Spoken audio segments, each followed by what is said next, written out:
Good evening, TNT family. Welcome back to Yellow is the Code program on UNC USA. Tonight I have Mr. Suman Singh and fortunately my friend from Venezuela there, Dr. Parum Maraj.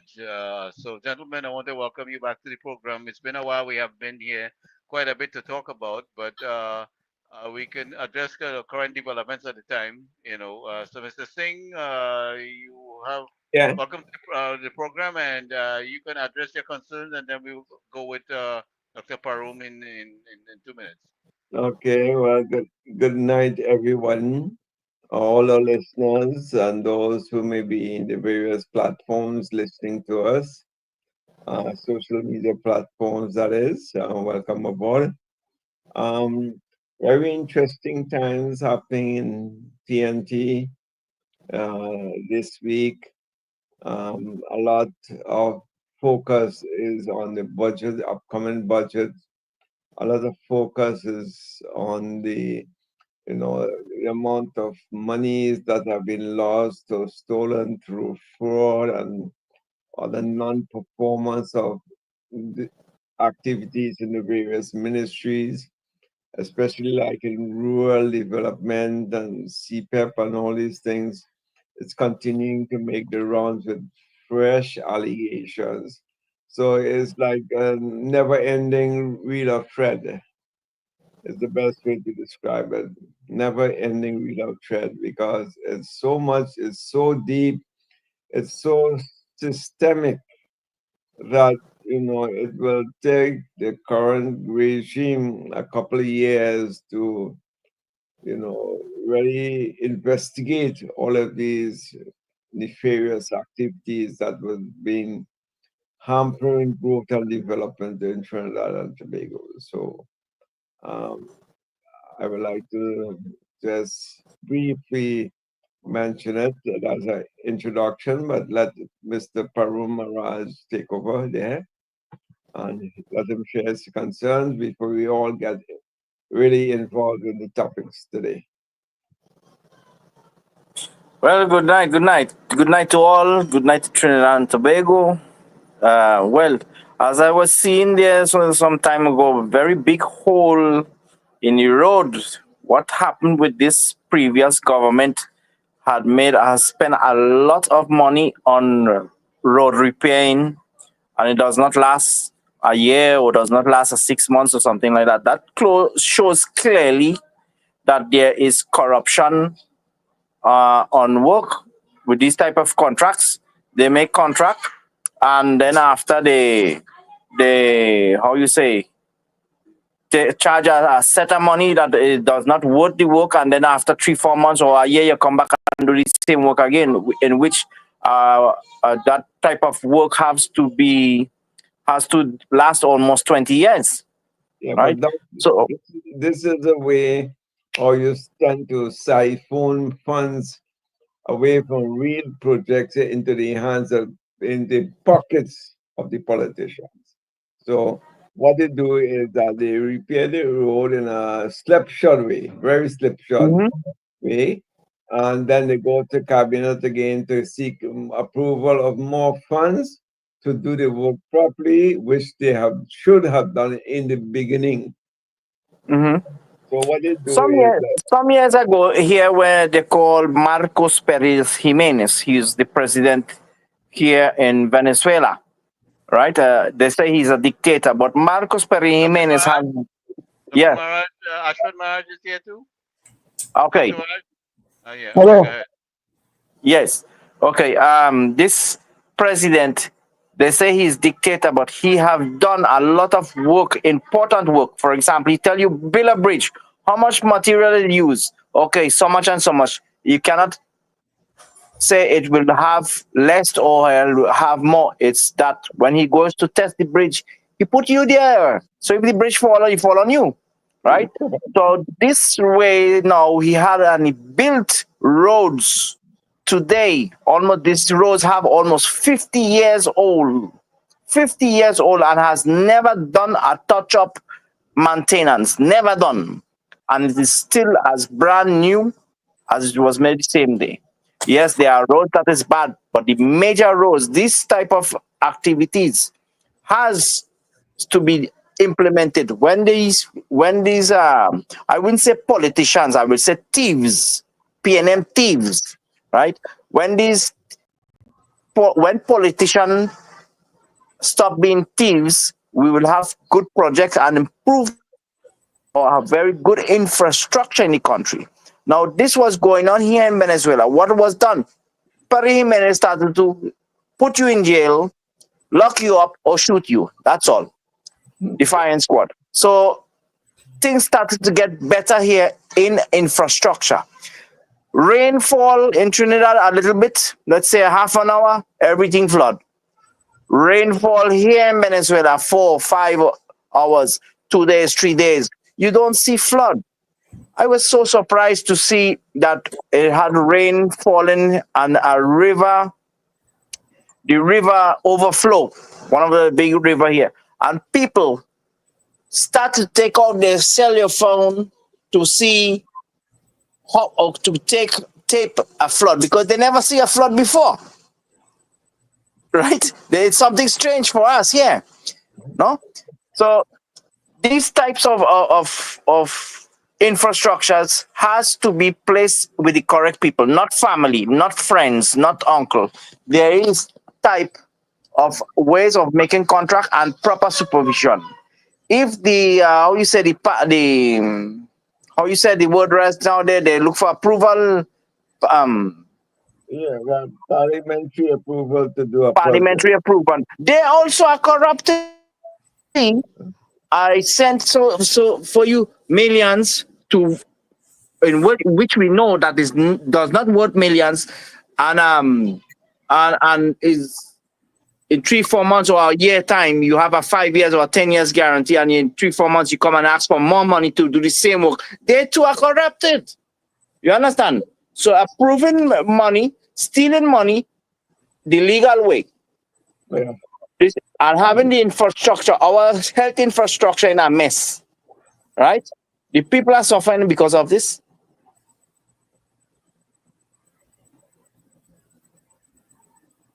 So if our prime minister does not take hard hands on this situation, it will continue, and they and mocking the people of Trinidad and Tobago, putting their lives in danger, right? With all these bad infrastructures. Yes. Dr. Maraj. So we see, welcome, Dr. Maraj. We see today on the press conference they touched on they have assigned a committee to review. Part of the campaign was promise was to Gated allow community. people for the gated communities. So we saw that they were working towards that, and taking advice on how they can go about that with public roads, with private compounds, facilities is something different. But when you're dealing with the public road, you don't really have to block your street. What you have to do is to monitor. You have to organize and monitor your street. And what I suggest is you take anything you see that does not look like it belongs there, take a picture or video. If it turns out to be nothing, delete it. But you have to organize your local neighborhood community watch, with you among yourselves. Nobody don't have to come and set up that. A few of you could do that in your own street. The structure we needed, yes, we need the support. Is much better if the local government gets involved in national security. But I'm just saying, in the meantime, there's certain things you can do to help yourself. And the more eyes watching, no matter how much community police you have, the more people we have watching is the better. And today, a lot of you have your own, how to say, security camera system, one that could help. So we can do it together. This cannot be a police operation. It can be up to the municipal police. Stuff like that. We all have to come together. Go ahead, gentlemen. No, but If you're going to have, if you're going to have, so I didn't get a chance to read what they were saying, but I presume they are talking about a gated community, which could be a plus, but that would be like government orchestrated, or is it privately orchestrated? Because that would make a big difference. Yeah. Well, what the minister was saying today with public roads, it's under, for instance, in some areas, is public roads under the municipal corporation. So certain things will have to be under the guidance of how you restrict the access to public roads.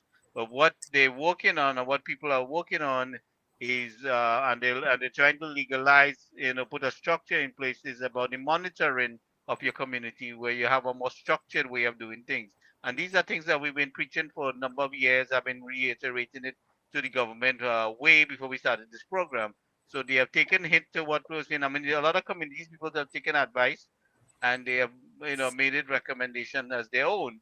And so like I said, I feel right that there is nothing stopping you from putting your own community on under surveillance by not engaging anybody, but monitoring and documenting. Observe and report. That's the first thing we need. Observe and report. And if we apply the amount of pressure like that, where we send a message that that we are observing, you come into our community, like see here in the states, Dr. Ashwin Maharaj, that they see the sign, neighborhood watch and all this kind of, and they put the little eye sign and letting you know that you enter in a community that's under surveillance. But so the watching thing is any civilian can do. And this is what I don't feel that we did enough. We did more complaining than coming together and organizing ourselves. But go ahead. No, but you Yeah. see that would be a good thing, but not all communities can do that because the way it is structured, if it's a thoroughfare, you cannot block the thoroughfare. But say, for example, Valsay North or Valsay South. The people that go into Valsay North or Valsay South only go there because they have a house there. There's no thoroughfare. You couldn't go into Valsay North and come out in the Tanapuna, Curab or St. Joseph. You had to go dead end. You get to a dead end where you cannot. So that could be easily gated. South also could be easily gated because there's no access to anything behind the river, the Caroni River, other than Valsay South. So there are certain communities, or Santa Rosa, where I came from, we could easily build a gated community there because there's no, except when we go to Pinto Road, which might be a main road, they might say you couldn't have gated there. But any other areas within Santa Rosa can be gated. So it depends on how you situate it. That might be a good thing. But it cannot run, it cannot be everywhere. There are certain restrictions that they wouldn't be able to. I have a gated community in Florida. When I go, I have to get in. Anybody who gets in there now, I'm told who is getting in because once they go use, there is a code. I get a feedback telling me someone is visiting me, visiting my premises. They will tell me who it is and how long they stay and whether they should be allowed to get in or not, that sort of thing. All being done electronically. So that could work there, but not. It cannot be across the board. No, public thoroughfare cannot be gated. I think I could say more, but I'll leave it at that. Yeah, But so the government is looking at options in some area where you can do a temporary barricade for the night. They're looking at all these different options where this is possible. But legally, you cannot block public roads. But again, I want to encourage the coming together and put it under surveillance. Now, no, having it under surveillance is good, and to a point until you get where you get effective response from the police. So you're putting your community under surveillance and the police not responding effectively. That could put you in some predicament. So this is something we had to look at too. So you would have to have a certain amount of help. I would not encourage people to engage these criminals because they could be heavily armed. So and most of us still struggling to get an FUL, and we're not even really most of us are not really skilled in using ammunition, things like that. So because we have I been under guess, so much restraint, yeah, so I people need guess, training, all these different things. Gary, if I know in Florida they have these all called hot button, which is security guard will normally they press at their feet, and they all linked up to the local police. So in a flash, anytime you have a suspect who wants to break the law, trying to bombard their way or barrage themselves into the compound, onto the private roadway that leads to the residences. You don't know where these cops show up. So it has to be wide and it has to be part of a holistic approach to all part of this would be in the crime initiative. And one thing I was very happy though was to see the same concept being applied to pre-deal larceny. I was really encouraged with that aspect of it. Yeah, You that's know, something we have to work very hard on, because I mean, the resources are very limited, with the PDLS and anything. And, the way I see it, I mean, it should not be restricted to the PDLS and the task force to respond. I think the response could come from the regular police. The investigation part can continue with the PDLS and the team. But I think if there's a distress call, I think the regular police should respond. You know, yeah, uh, you I know, agree. I agree with it, but the and then the pre-deal larceny, investigation can continue with the PDLS and the team where it's shifted to them. But when the distress call is called, I mean, all available units should be responding. yeah, You know what went on there? Why they don't respond? Because the PNM has placed corrupted officers there not to respond with a lot of resources, and then with the idea for you to employ security company. And when you look at it, the security company, who is the owners? The PNM. You Exactly. understand, That's one right? thing. But some of these people can't afford. If they put us under a lot of duress, Dr. Parum, as you saw that. We were put under restraint in many ways. But go ahead. Right. Yeah, well, look, I live in a gated area. I don't want to live in a ghetto. Okay, I work very hard. I study a lot. I medical doctor. I'm this. I do this. I have this, and you understand. So I look for improvement of my home and my family. Right, living in a ghetto. Okay, I don't have resources. I live there. I try to see where I can get a place to rest. But in time, I go improving myself. Right. So you telling me now for me to live all my years of hard work relax, I have to employ a security guard? No, no, no. You understand? All gated communities is there to avoid people who does not live in that area to be there, right? I completely agree with our prime minister. A delinquent get into your home, empty the pin on him, right? Our citizens, law-abiding citizens only, without any criminal record or link to criminal, receive their training in defending their homes. Right? That is law. That is basic law. Right? So this PNM government taking away license or don't want to give license to law-abiding citizens, but they're giving supplying weapons to the criminals. If you see some videos sometimes ago, long range weapons, automatic weapons, where that come from? Where it come from? Right? And then they blame in Venezuela. They say no, Venezuela, that come from Venezuela. When you check in Venezuela, that type of weapons does not exist here. Right? So these people looking for ways in covering the bad track. Gated community is necessary in places and yet not necessary in government places. All you have to just give is a proper control and response system on the police. Put police officers who are not corrupted, police who want to be police officers, who needs to be police officer and to protect and serve, not to serve the criminals as the PNM does. Right? Here in Venezuela, in this gated community where I am, or a lot of places right now in Venezuela, before it was very difficult crime, very high. In Caracas, at 5 o'clock, you have to be in your home, right? Now, what happened? Be in the road at 2 o'clock, 3 o'clock, you go to your discotheque and this thing like that, and nothing happened to you. Nothing, because there's quick response of military personnel. When I say military, I mean Guardia Nacional, National Guard. Those fellas are very, very, very, rough with criminals. They don't play with criminals. The police, they have a lot of different types of police here as well. They are very, very strict on criminals. Let's say, as I said it before on this program here, a gangster here in Venezuela, when he declares that he's gangster, he does not last 28 days, right?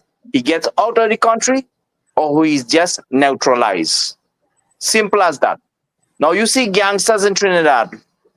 Look at in the time of PNM government taking place, or is I say correct, taking place, or present PNM government, gang leaders have grown up, increased gang leaders. Before it was one or two, now you have different gangs, right? And it's very hard to control, and they use the law because they know the law. They receive advice from corrupted officers, from corrupted PNM of people who are up. Now they have hard time. They will have hard time with our prime minister, right? Crime rate has to go down as soon as possible, with all costs. So these fellas cannot be coming around and playing boldface when they support crime and then playing saints after. If you see them in Port of Spain now, you see them in Port of Spain sit down and talking to you, but when they was in power, they wouldn't talk to you. They have solution for everything now, for everything. I mean, looking at the press conferences that we've been having, you see a very ease where the reporters are very comfortable to ask questions. It wasn't like previously with a bunch of arrogant people, you know. Everything is at low key. You know, the reporters are getting their question answered. There's a lot of explanation of what the government is doing, what the government is attempting to do. So it's a drastic difference, but that still would not be good enough for some people. I want to welcome Nadira and Lindsay and all those who are listening. Sarah Walcott, welcome. Let's see who else is here. Yeah, so yes, You see, a reporter, Gary, when I remember in Trinidad there, when the Minister of Health, who was the former Minister of Health, was acting Prime Minister, no? I don't know where Rowley went. Maybe he went to hide away the money that he take there. 23 billion. The Minister of Health never acted as Prime Minister. Was between Xiao Zhong and Imbut, Minister of Finance. Well, I can't remember who it is, no? And he asked the reporters, "Do you all have any questions?" He said like that, no? No, and nobody dared to ask that man a question because of the money that was missing. Nobody. Look at the video and you see what happened there. He terrorized all the reporters, terrorized them. Yeah. So they cannot speak or ask any question against him. You understand? Look at the reporters now. They ask freely and they feel free. And I agree with Dr. Parum there, because all of a sudden you find these reporters asking the pertinent questions. What they were doing when the PNM was there, asking only the simple questions, the obvious questions. So there was no in-depth research and what line of questioning you wanted to pursue. No. It was like, in the case of health, how many types of medication did they buy and what was the cost? That was it. But now is a whole different ballgame. They are free to ask any questions they wish. And I noticed that the replies are very pertinent. So, that freedom you can see in the press, that they can really do investigative reporting if they really wish to. But I think under the PNM, they were subdued to a large extent. Dictatorship. They still have those ropes around their neck there because the PNM finances is owning the media.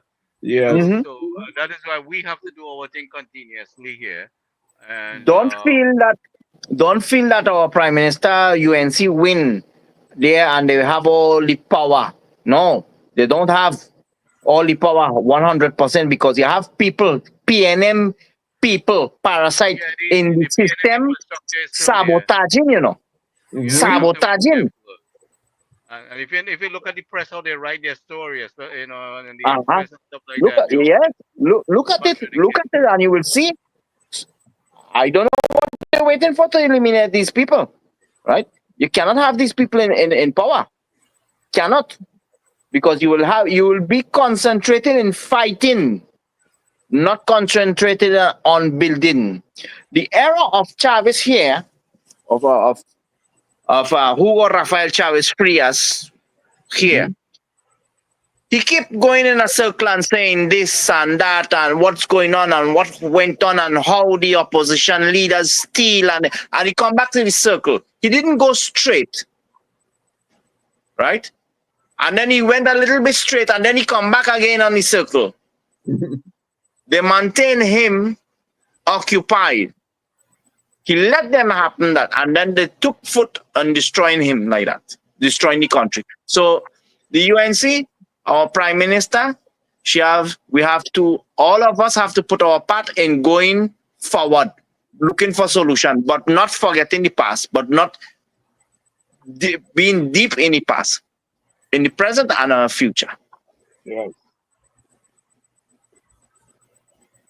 I think Dr. Maharaj has always highlighted that point that if we go to investigate, we'll be investigating for the next 5 years. So when are we going to find time? Listen to me. The investigation have an investigative team responsible for investigating. All right, the people who have to drive the economy and create the revenue, they have their job. So that is not so much accurate in the sense that you can't continue to focus on investigating. We must continue that investigation, but there are people do that. The attorney general has that job, you know. So we can't go slack on that because we have to recover money. A lot of money have to recover. A lot. You know, if we don't investigate, we can't recover. So the investigators have to do the investigating, you know, and those who drive the economy, like we saw ExxonMobil, you know, come full-fledged on board with our government here, and Dr. Munilal met with the team, and we've seen a lot of progress, you know, with things taking place. So, you know, I am seeing progress. You know, like it's like people have become interested again in investing in TNT. We've seen that development taking place, and it's just 3 to 4 months that we in government, and they're already coming back to us because you could see that they didn't want to deal with this arrogant government, you know. And you see, arrogancy is something that is destroy a man, destroy a kingdom, destroy nature. If you look at Rome, what destroyed Rome? Arrogancy, ignorance, self-pride. This is Young trying to take claim that that the UNC he put the work down. He didn't do nothing. They didn't want nothing to do with it. It was only dragon gas with him all the time. Well, you see, our people have to be the benefit 100% of benefits of all natural resource, water, gas, coals, everything. They have to. Trinidad and Tobago people of Trinidad and Tobago have to have their fit in all ways because it's a small country, but big money, and nobody knows where it went for the past 10 years. All right. For the past 10 years, they bleed the country out of natural resources.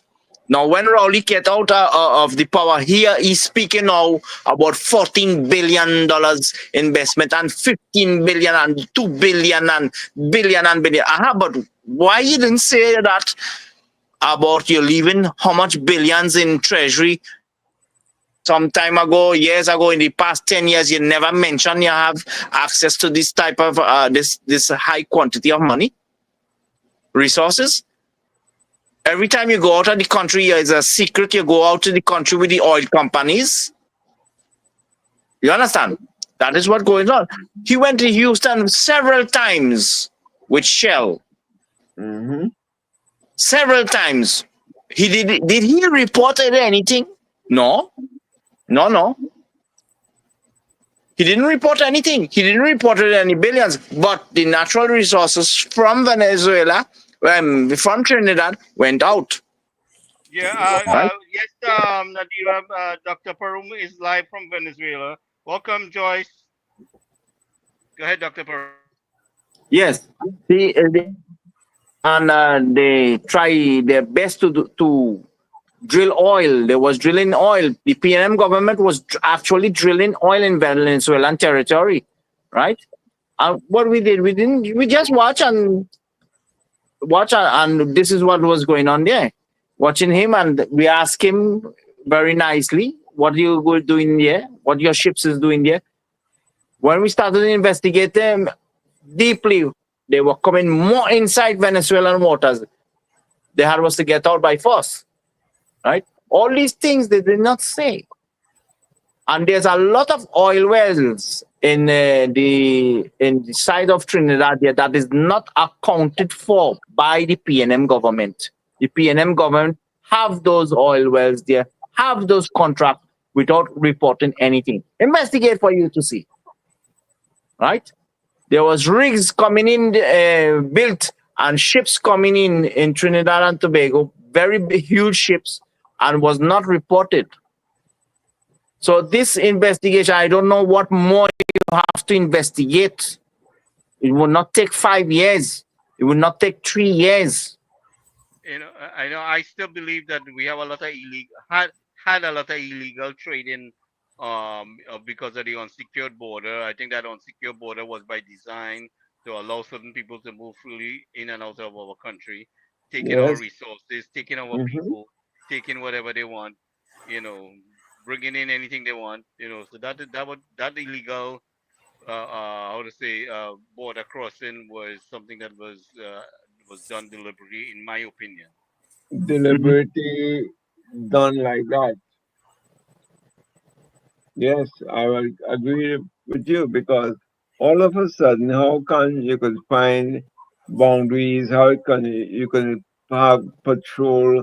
Good patrolling started all of a sudden, and you never had that before. So that was deliberately done to have it as lapse as possible, so that whoever was engaging, I mean, you all know which class of people were doing this thing. They were supporters of the PNM. Apparently, funds were diverted for the campaign and so on from these people. So how can you cut the hand that feeds you? So it was all a massive corruption with supporters and financiers and those in the know. Friends and family got the job. They had easy access to everything. They could bring in things, no checking, no scanners in the port, and so on. There was like a free flow for anybody. Now they want to blame Venezuela for firearms. Yes, some things come in, yes, illegally, but not all from Venezuela. I'm sure it's coming from other parts of the world.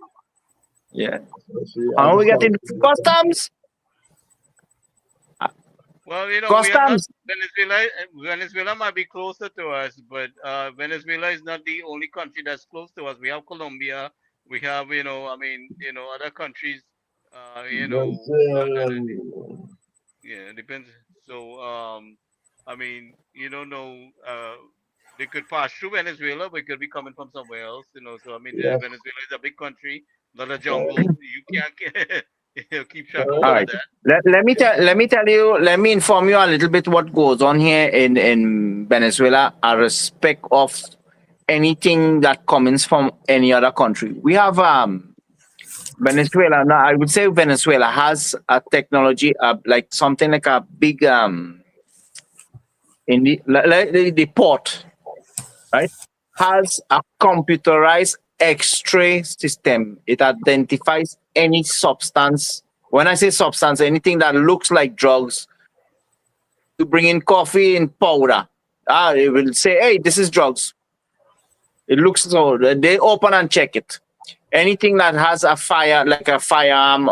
I brought into my suitcase once, the wooden part of a firearm. I don't know how you say in English, right? Like a frame for a toy gun. It was detected. You mean the They gun made butt? me open. Yeah, the gun butt, yes. They made me open the suitcase. Hey, you have a firearm here. I said, but what? How you know that? How you know that it is a firearm? It looked like a firearm. And it was just for a toy, right? It was for a toy. They detected that. And all the trailers, big trailers, I say the word containers, is scanned. Now, when they hold you with drugs here, oh man, it's not easy for you, you know. They're going for your family. They're going for who know you, your friend, all that thing. When they investigate, they're doing all that, right?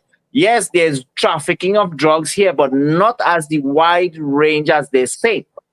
Because drugs men here, they get neutralized very fast. Very fast. Now, they catch you here with a illegal weapon, you get 4 to 5 years in jail, right? Now, there is no need to carry a firearm because of the security that is there. But yes, everybody. I seen Trinidad when they was there with the PNM. A man walked into a maxi taxi from, I can't remember the place, Port of Spain, and he went to Arima. When we reached Arima by the, how you say, the stadium, I say correct stadium, where they play, yeah. He just pulled out a gun and just drop, open the maxi taxi door and walk out. And the driver and everybody looking at him and like that. I said, well, what? And he didn't pay. You see, you do that here in Venezuela, oh man, you get in big trouble, right? Very, very big trouble. You can lose your life with that, with doing that nonsense, right? So the custom regulations here, nobody knows anybody here when there is custom checking. It is constantly being rotating all over the country. You think you're a custom officer, you will be here for 2 months, 3 months. No, you never know when they will change you to the south side, central side. And to reach to one side of immigration or customs, you don't know who is watching you and who is coming in, right? So you cannot stick up with nonsense or say, hey, I bring in my friend and this and bring in that. No, that does not exist here. That does not exist here. And you have almost 4 to 5 different components in watching. Everybody don't know. Nobody knows anybody there. So be very careful. But in Trinidad now, I see this one going to barbecue. That one is my friend. And in customs, yes, I can see. I see it. Receiving in gifts and those things like that. You cannot do that here.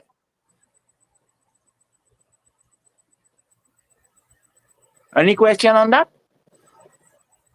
No, you're right, quite right, the things, everything is friends and family. You know who you know. You could get through it, as they say, getting through with murder. You could bring anything. You could bring live animals, live people, live parrots, live monkeys, live birds, and what have you, live people as well. But again, they were the porous borders. You know, have we heard or seen any one of these 1%ers and the people who are engaged in the trafficking? Have we seen anybody who was really accused and put before the courts? Nobody.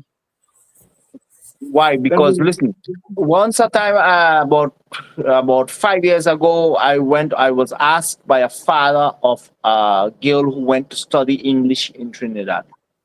She was kidnapped there and was by some other Venezuelans. Let's be straight. There's Venezuelans trafficking Venezuelans and Trinidadian trafficking Venezuelans. Both sides, right? No, and even family trafficking family. That is a low life thing and if that happen here in Venezuela, you are severely punished for trafficking humans here, right? So this guy went there, and when we went to the police, we locate where the girl is. We had us to do that work there. The family had us to come and investigate themselves. When they locate the girl, and we know everything where the girl is, and we went to the police. The police did not intervene. The police was involved. The police people that the family is here, is in Trinidad, look at her and they know where the girl is. The people come out and say, look, they wanted us something like 500,000 TT dollars to release the girl. You understand? That is involved the police. So the trafficking is not only civilians, it is involved with the PNM government as well. So this is why people are not being caught and dealt with severely. Yes, very true. Very true. It's like a network. It's like a network. Trafficking in humans is all over the world, in Colombia, Venezuela, China, Japan, mostly the place, right? In Peru. I don't know in the United States how big it is, but these are the country that is there. Trinidad is one of the most demanding ones for trafficking humans. And some of them even go voluntarily.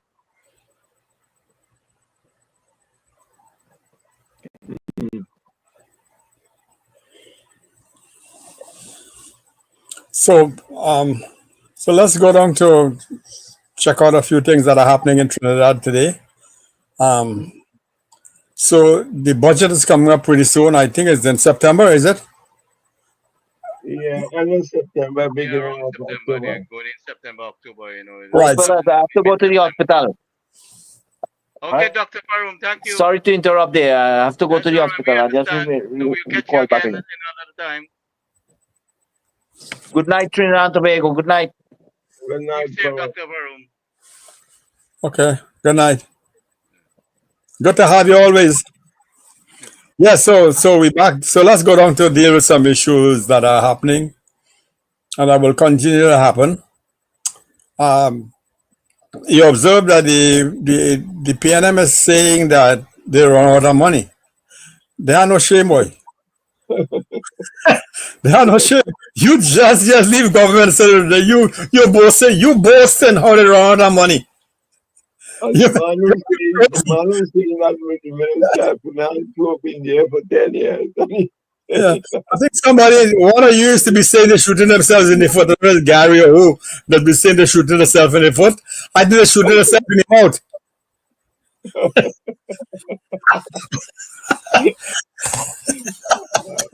Don't boast about it. You will see all that money. What the hell are this here, boy? And you know, these fellas, some of you mentioned it tonight, that these fellas in the press don't even call them and tell them how you're talking dotations and stupidness. But imagine you saying that nonsense and you won't ask them no question. I mean, everything up to for the next 6-7 months, for the next year, everything that is happening negative, the PNM knows that they will be blamed for it. And the press is not doing it. It's only people like us, like one or two of us here, and sometimes one or two of the ministers are coming out and talking the truth.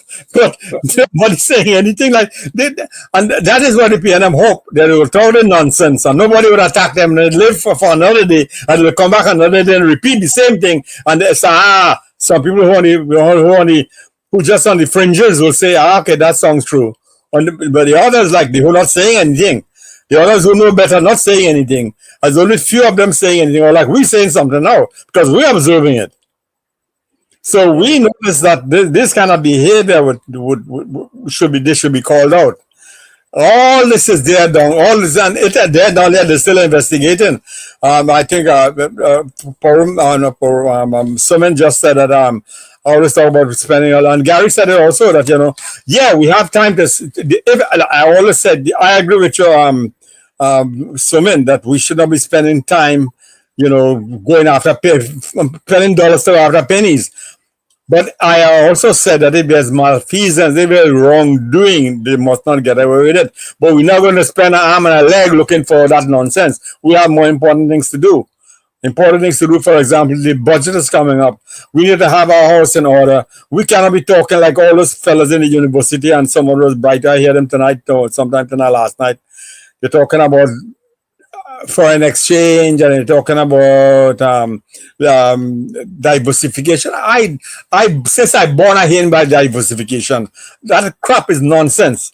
If you're talking something like diversification all along and nothing happening, stop talking, because nothing is happening with the diversification. Stop talking nonsense. Because you fellas, you're getting some of them working in you getting $100,000 and more Trinidad money. I don't know how money that is. But $1 million a year, you're getting to tell people that the government has to have a policy on diversification. But my parents, grandparents will be talking about diversification because they know they cannot depend on one crop. They got to have 1-5 crop. That is diversification. You only depend on one thing. Risk management is diversification. That is nothing new. You saying the same thing and only getting billions of dollars to tell people those kinds of nonsense? Saying the same thing over and over? Forget diversification talk. The important thing is this. Learn from other countries what they're doing if you can't invent your own things. And I always use the Indian example, not because I'm Indian, but because they have a model that is better than the American model. They are a democratic country from way back before America was ever born. They had democracy going on there. And they still, what is beating America is how India is beating them at their own game, because they claim that they were the most democratic country in the world. India is better than them, and India beating them pound for pound, because India have democracy being practiced at all levels, including panchayat. So America is afraid of India because India really using democracy and winning. The great American bastion of democracy is America, and even England to some extent. So India beating all of them. So here are some of the stories. So India has now become an exporter, a big exporter of rice when they were importer before. In the 60s and 70s, they had to import rice from other countries. They didn't have enough.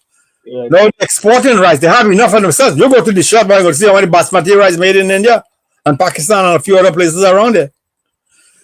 How did they do it? They didn't follow the American model and say, I hear Trinidad people talking about diversification, that they need to bring tractors and they bring the machinery, and because they need people to get their hands sold, so the tractors, you're talking crap. Ask the Indian people how they did it. They don't have, their farms, 150 something, one farm would make up one American farm. The Indian farms, you take out 200 of them to make one American farm. So you're talking about economies of scale? They can do low-level economies of scale, not in the miles and miles of acreage of rice that you need to plant to be economies of scale. You can do this. If you're highly capital intensive, then you'll have to have large volume of lands. These people are not so capital intensive. They have resources, which is human beings, and they use the human being, they give them a reasonable pay, and they get the job done. Milk farming is the same thing. America is the #1 milk farming in the world. Nobody knows this, right? How did they do it? Small farming, just like Castleford. Some years ago, Castleford was supplying enough, almost maybe not enough milk for to make it in that Swiss firm in Nestles in Balsade. So how did the Indians do it? Find out how they're doing it, and it's easy. They come here and they offer what they can do for you. Grab the opportunity. Forget it about CARICOM. CARICOM is that's downhill for everybody.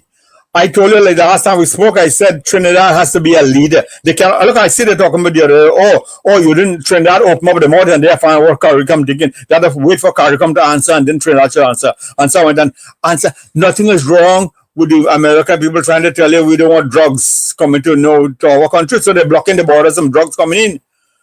They don't block. Why? I would say this. That why don't America block the guns coming from America into the Caribbean as well? You block both ways. Don't block only one way, block two ways. No, they're doing it because they're seeking their own self-interest. I wanted to hear this. So what is the real issue now in this? I kind of jumping off a little bit all over the place, so forgive me. So what's the real issue in the Caribbean now that for the past week they're arguing about the American have 4 ships in the Caribbean? What's the big issue? The big issue is that the thing that Maduro has not won the election fair and square, and therefore they think that the other guy, Guaido, sorry, Porum went already. The Guaido guy is the guy who should win. But they're pointing fingers in America. They can't run the damn own election because they're doing so much a thing in their own self over there. They go tell people to run election. So this crap about election and about Maduro, all that nonsense. Therefore, there's only flexing the muscles in the Caribbean because they also have want to please their own people and their own country and everything else. So this kind of thing they do in the Caribbean is really is not a non-issue. The real issue is to beat them at the game. I said to fight down the Americans because they hit you at 15%, hit them back at 50, hit them back at 20%. Because really, you in truth and in fact, you don't have much to lose some being trade in America. You don't depend on it because your oil was so much oil, you don't have much oil anymore. If you open up this vast thing that you open up, you might need. But oil is everywhere. Oil, everybody needs it. India will come buy all the oil that you have it. Just like they prefer to buy from you than to buy from Russia where they're having problem. So you produce the oil and somebody will take it off the market. So that's fine. But the issue right now is America. They occupy a whole week of trying to take a war. But when a war starts with Venezuela, America, Trinidad in the crossfire, all this talking crap. Nothing will happen. The people and them just have a ship. They send a ship down. They have what the hell they do it. And that's the own internal politics. They're doing some kind of stupidity. You think anybody going to fight anybody? No. This is only the fellas playing. All you don't get all the stuff worked up in the Caribbean and the West Indies and the PNM saying this and the UNC saying that, especially the PNM talking one set of crap. The other day I told you all that you gravitate towards the mediocrity. When you move into the CARICOM, you move in mediocrity because everybody not rising. They're stagnant down below. Why are you moving there? The best you can do is to move up and bring the CARICOM with you. That is the Trinidad position. Where does Trinidad stand in all of this? They have to be. Some of you mentioned tonight again. You talk about the press being baby to the PNM, but lions to the UNC. That has goodness also. It tells you that the UNC is way ahead of the game. That nobody babysitting them. And they come in asking me tough questions, and we are there to answer. The important thing you have to look at is keep the people on your side and let those people in the press do the favors for the PNM people. In time to come, the people will realize who is the real important, who is really towing the line, who is really doing the correct thing, and the UNC will win in the end. But they've got to hold themselves together and know what is in front of them, know what's ahead. Your budget coming is the most important thing right now.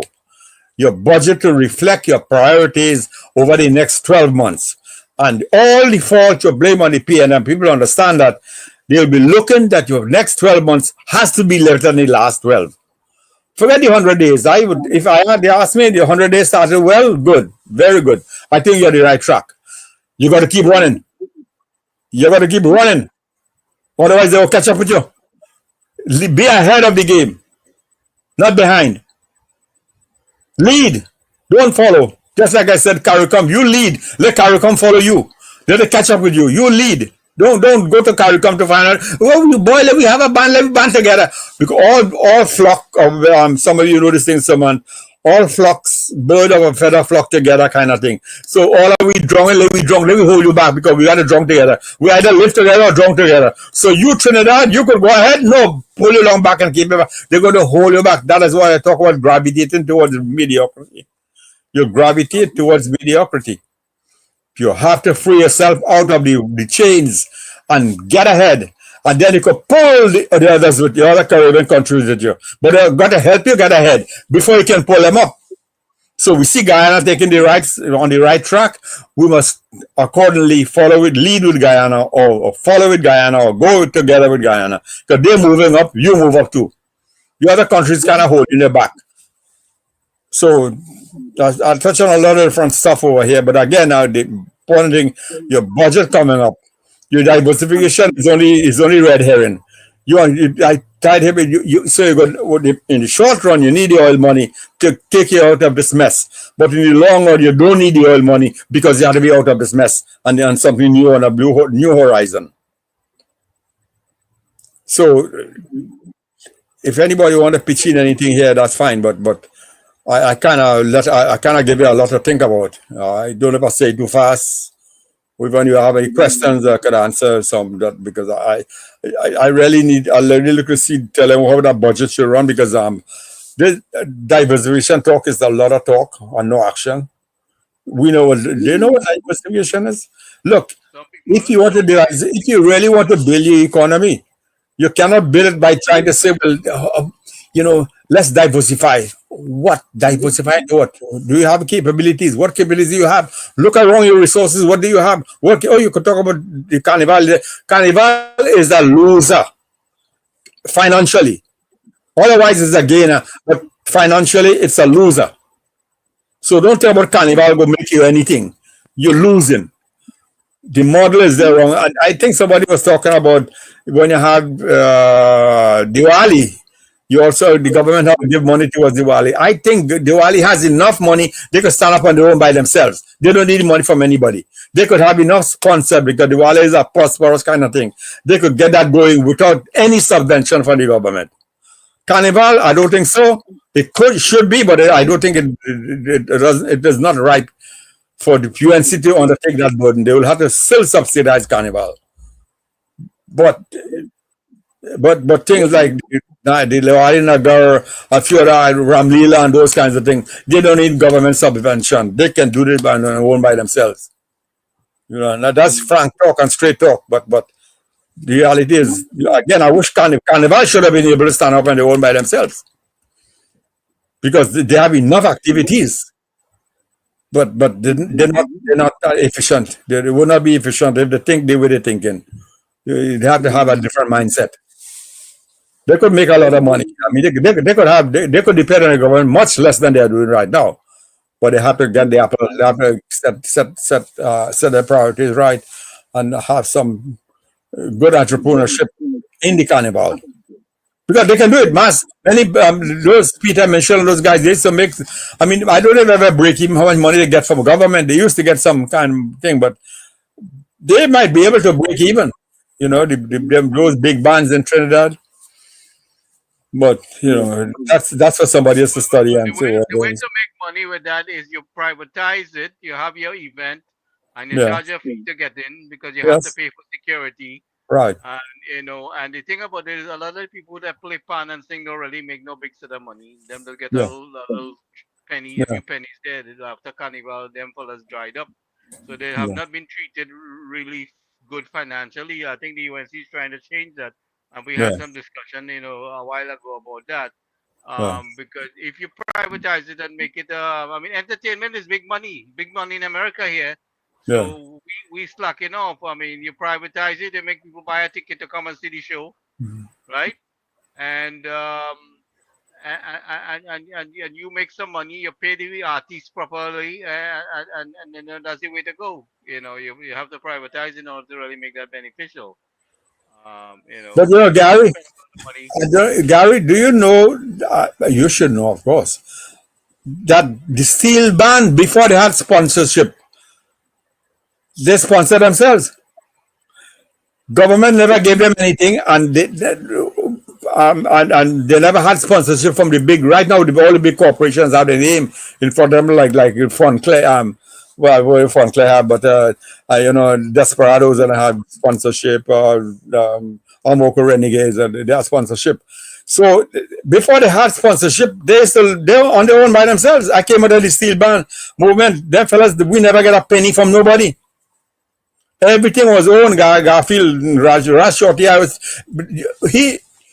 his parents used to work, but Garfield was home all day. He tuned in pan because of pride and pleasure. And then they would play on weekend. We go play here, go play there. I used to be pulling pan with them. I didn't know how to play anything.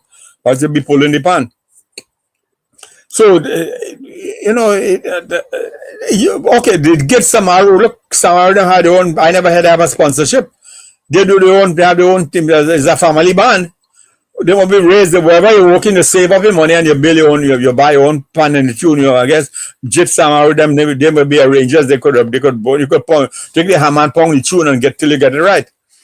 So they must have been, the Carnival, we never had big sales sponsorship in the years gone by. It was kind of self-help, kind of every community had their own Carnival and they sponsored their own Carnival in every community. I mean, Port of Spain had San Fernando, Princestown,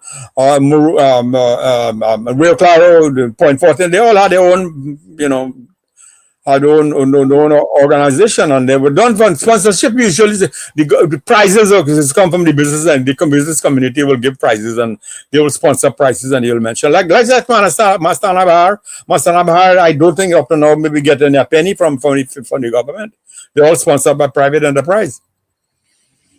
I gave you all a hard example here. I know why Surridge doesn't boast about this, but Surridge took St. Patrick County Council, and when the government didn't have any money, he raised his own money by doing his own thing within that St. Patrick, whole of St. Patrick, and got all the help he could and build on the roads and build on everything. That St. Patrick became the number one for infrastructure and road development compared to every other county in Trinidad and Tobago.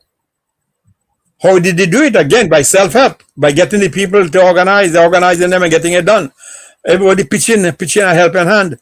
Just like I told you in Barakpo, they are born some of the biggest and loveliest houses, but they had no roads to get there. And Kamala would say, well, Papuri River, because the road became a river, it is so flooded that as soon as I ran from you had to drive with your car down potholes, more potholes than non-potholes.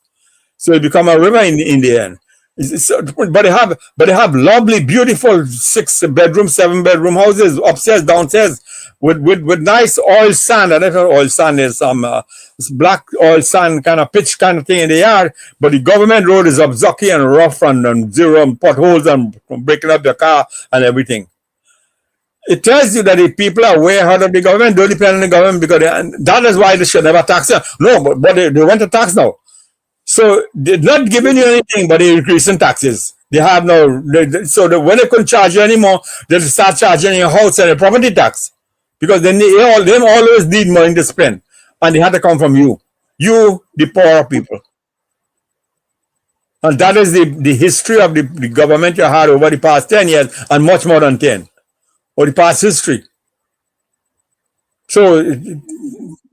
Thank God we're going to have a new budget going to come up. We're going to have it seems from what they said in the middle, that review budget that they had, it's going to be rough on them because really they need some cash immediately. They'll have some borrowing, and the borrowing has to be hopefully most local borrowing, not much foreign exchange borrowing, and they could get it off the ground. And if they could get some help now in terms of foreign exchange, that would be the best. Some kind of foreign investors coming in and looking at opportunities, or Trinidadians wanted to go back to Trinidad and invest. Jamaicans and West Indian and Guyanese who want to come to Trinidad and invest, they could get some of the oil money back into Trinidad. They must be at investment house. That budget should reflect that in the Trinidad priorities. And one of them will be making Trinidad investment haven in the Caribbean, and maybe in the world for that matter. The Indians don't express their interest in coming up to Trinidad to do some things. Don't let it fall by the wayside. The Americans seem interested in Trinidad. They talk about the crime in Trinidad is bad, and the reference they gave the other day doesn't sound so good. But if they could continue, Trinidad government could continue to spread the word around that the crime rate is falling and that they have the bad guys on the run, you might find the positive light might turn over, a positive influence might come your way, and therefore investors from America and other places would want to come to the West Indies. Because look, capital is in search of profit.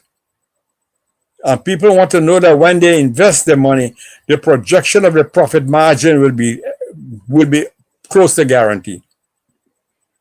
And the only way you can guarantee that is to say, listen, take your risk and come. We'll do the rest. Your risk will invest in your capital. We'll provide the labor resources. Bring your own as much as you can, or bring your own as much as you should. Not only as you can, but as you should. And we'll supply the rest of the labor here locally.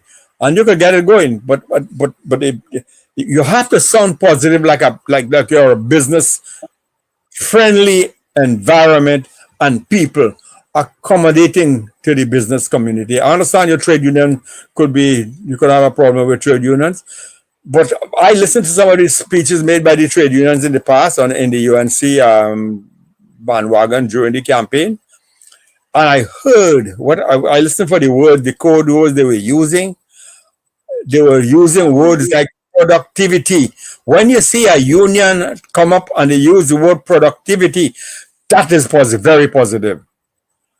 When you see the talking about, yes, we know this government has inherited a bad deal. They know that they have to squeeze for a pound of flesh, but they know that this government is back against the wall. They can help you out. The trade unions can help you out. And I'm glad they're using terms like productivity. That's an important word. Because productivity is what we need in the country. If you are to survive this calamity you find yourself in, productivity is it to be watched. I think Eric Lam call it discipline, production, and tolerance. Yes, that's same production, but it has to be productivity, not production. Productivity. We also in your budget, you want to make sure that the borrowings you're going to do, even though you need to fill some holes, which I understand that you could get away with it the year one, maybe year two, but in the end, you really want to have capital investment.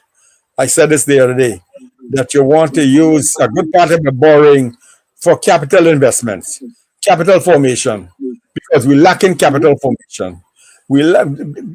There are things could be done because the 1%ers are using the money not to create the multiply effect in the local economy. Because once you import consumption goods, you are not creating any employment in your country. The employment is created elsewhere.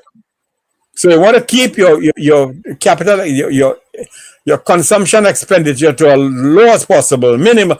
And this leads me to the important point I made, and some of you didn't agree with me very much. When I said that within 6 months you could have turnover, I said 3 months. But within 12 months, you should see an import bill went down for agriculture. Agriculture is a short crop kind of thing.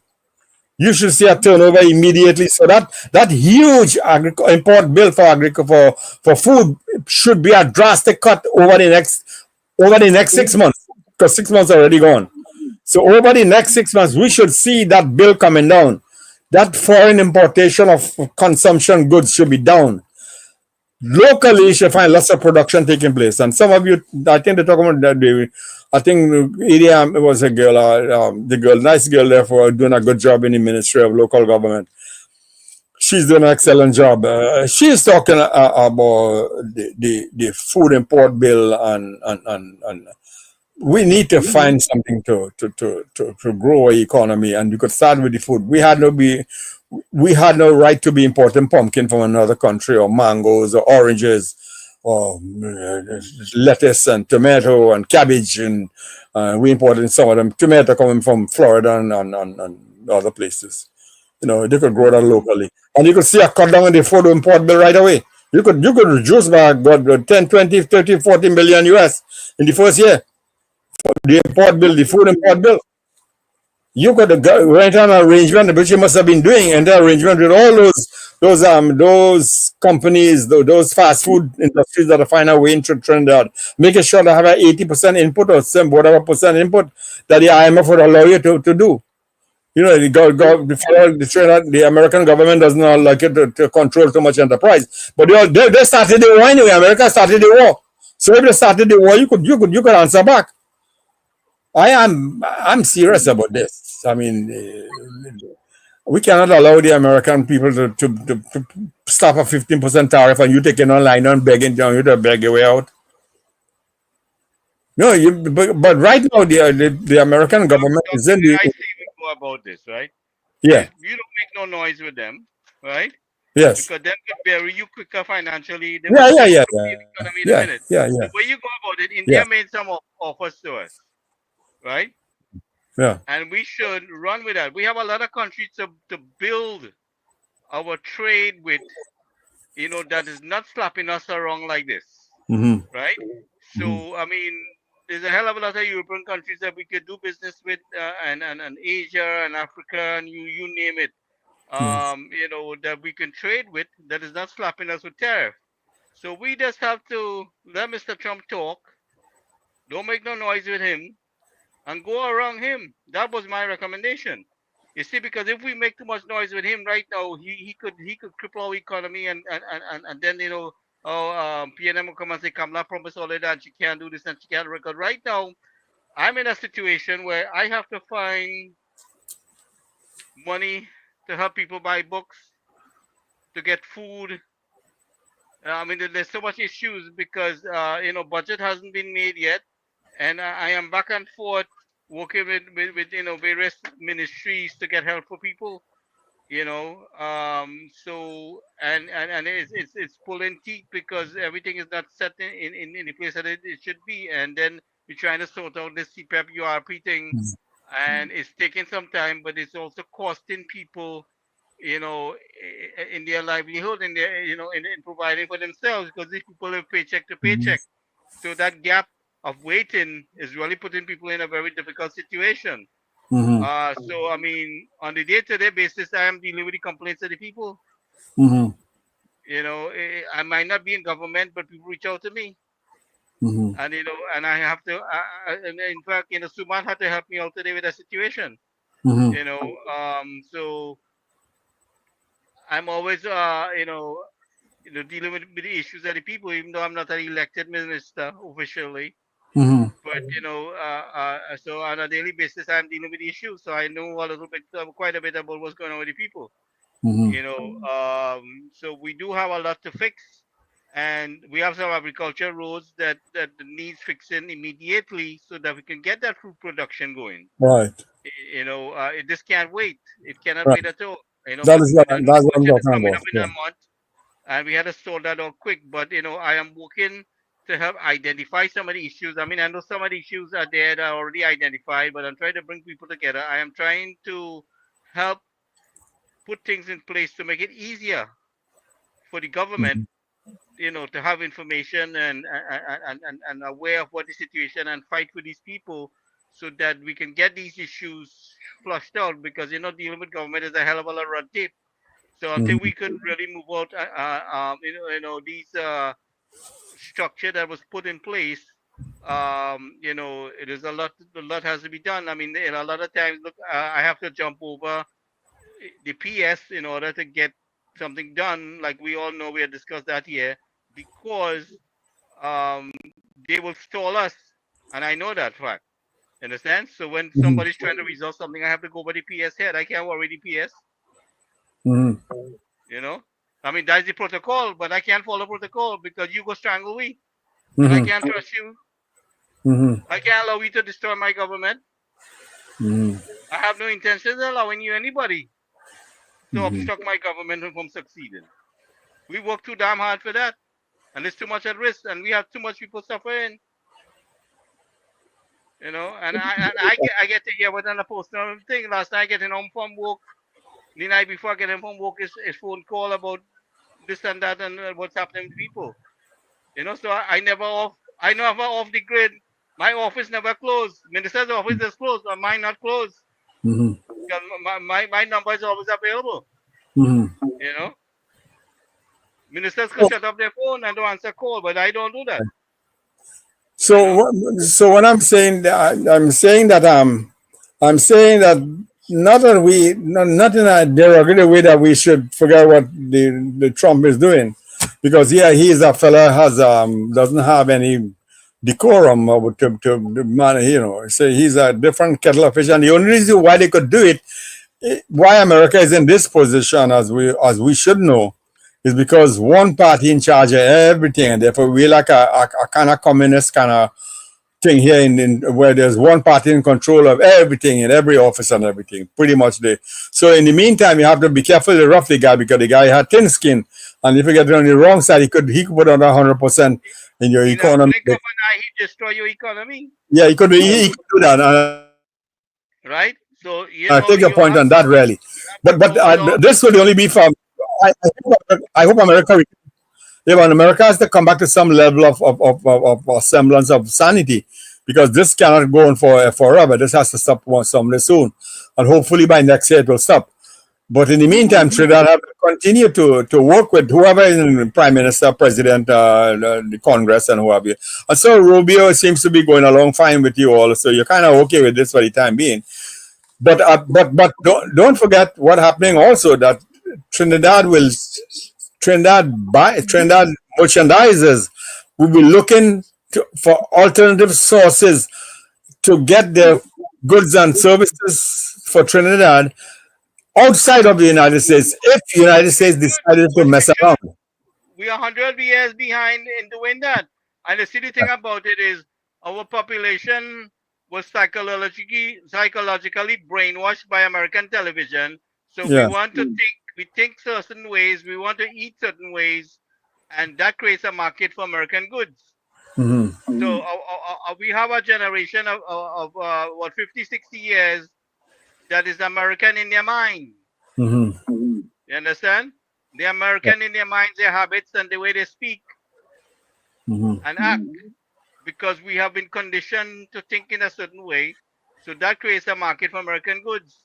Mhm. So we have to kind of slow down on that part now, because how do we counterattack that? You're going to get people to rebel it because people want spaghetti. They don't want tomatoes choker and baigan choker. Yeah. All Yeah. right? And me, I could say hell with spaghetti and I want baigan choker and tomato choker.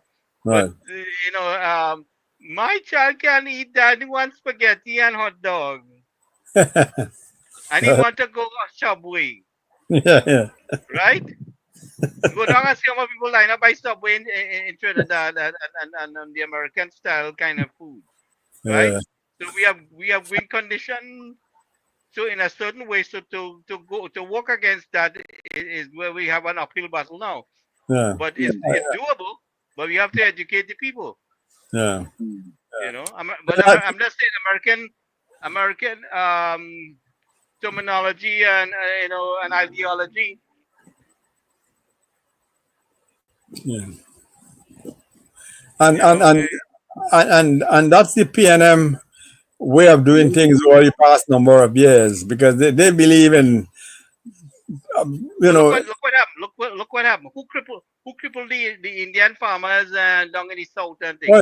Oh yeah, we know. Okay, and what are we doing? We're importing things that we can grow in Trinidad, and who benefits in that? Who put Indian and African against each other, right? Yeah. And who's making the bigger money, Yeah. right? Because we get two fellas to fight with the bag of money, tell them the money went that way, and while we run away with the bag of money in the other direction. Yeah. That is what was done in Trinidad. You Yeah. have you tell them, you saying that fella had the money and you running away with the bag of the money. Mm-hmm. Right? That's So the that's way what took place. you get out of the bag of money by sending a go wild goose chase. Exactly. They send, oh, it's them UNC people take your money, you know. Go rob them. Yeah. Right? But in the meantime, you running away with the money in the other direction. Yeah. And the two little stint that Basle Pandey and Kamla had, it's like we raid the treasury. All what we have, it was given by UNC. You understand? That's the mentality. Yeah. Not that we built it on our own and my parents work and sacrifice to make that. Them have seen that. They Kamla and Basle Pandey give we that. We didn't have nothing. You understand? So that's all the garbage we dealing with that we have to chat and the battles that we have to fight. In the meantime, and that belonged to that small section of the Trinidad community that was 3/4 of them control and run the PNM. Every Trinidadian don't think that way, but that sizable bunch of people. but every second they push that racial agenda Yeah. and tragedy to condition people's mind to think is use the enemy when you're trying to help them. You understand? So we have a battle to fight, you know, Yeah. and then look what they do. Like you're saying before, them had the audacity to come and talk about we have no money. And them can't get them. It's not millions, you know, it's billions of dollars. Them can't give we a kung fu. Look at the condition of the roads Parun was talking about with the picture there that I post. Yeah. That's how big money spent allocated for Ministry of Works and local government and big talk and USC nothing for the money.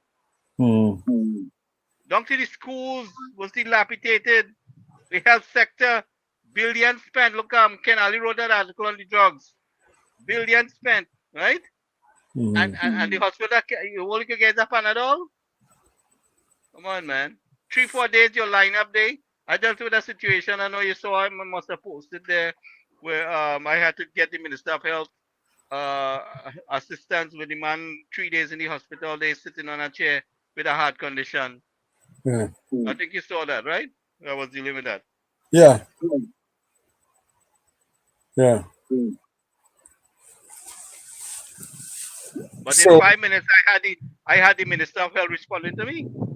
Good, Right? cool. You think I can get that under the PNM? No way. 5 years. Man, in 5 minutes. Take a 5 years. 5 minutes. In 5 minutes, the Minister of Health was on the job. Yeah.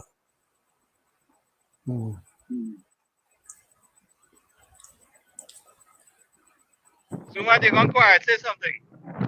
No, I'm listening. It's very, very pertinent. What you guys are saying was all exhibited over the past couple of years. Well, Yeah, can you comment a little bit on that article that Ken Ali wrote today about FCB? oh yes. There's I sent it to also- Dr. Maraji. If you can look at the notes a little bit too. yeah, it was an article based on the person who I highlighted, which is Dr. Lenny Seth, former PNM government minister, and he was, an amount of money. It was $30 million was written off and waived without any investigation for Dr. Seth. Million of taxpayers' money was waived. I mean, you have that serious questions are right there needs to be answered. I mean, FCB being a state bank with investments all over, I mean, to just write off that loan, $30 million for one person,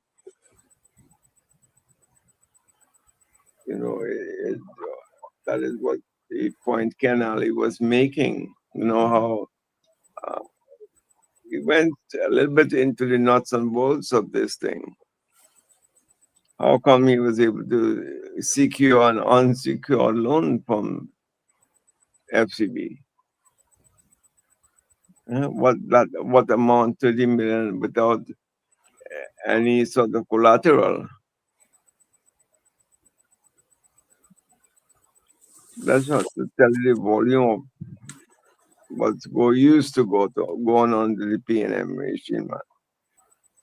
There's boldface is stole money from the public.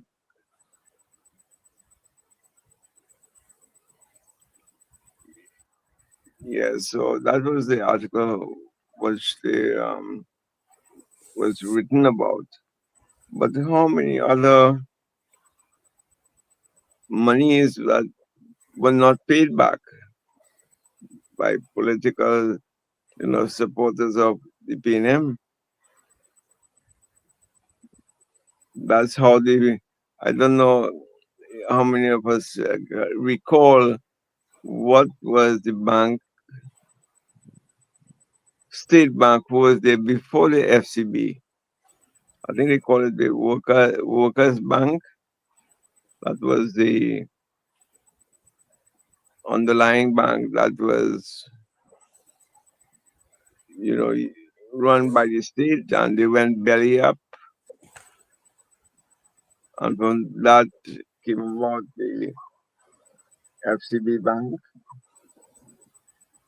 It came out of the cooperative bank. Correct. Workers, the cooperative bank structure. But again, it was all people's funds that were,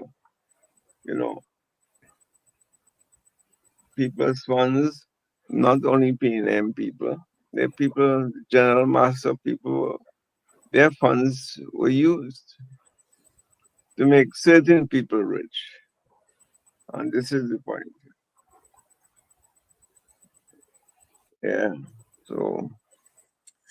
So when I heard the current government had repaired 380 schools, and they did that in the first 100 days. And in the first, even with 300, I mean, how many days that'll be?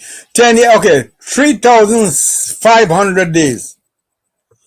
The PNM didn't do 100 schools in 3,500 days. And in 100 days, they did 5 times the amount of what the PNM did in terms of schools repairs or update, fixing the structural integrity of schools. If you don't have schools, no wonder why you have a gang problem, because you didn't spend money on schools.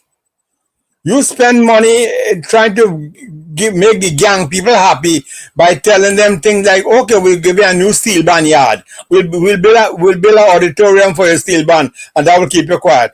You'll enjoy the steel band yard, and you'll also want to enjoy the money because you need the money. The steel band yard can't give you anything.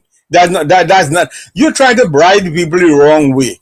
The best way to bribe them is try to get them in school and let them go to school.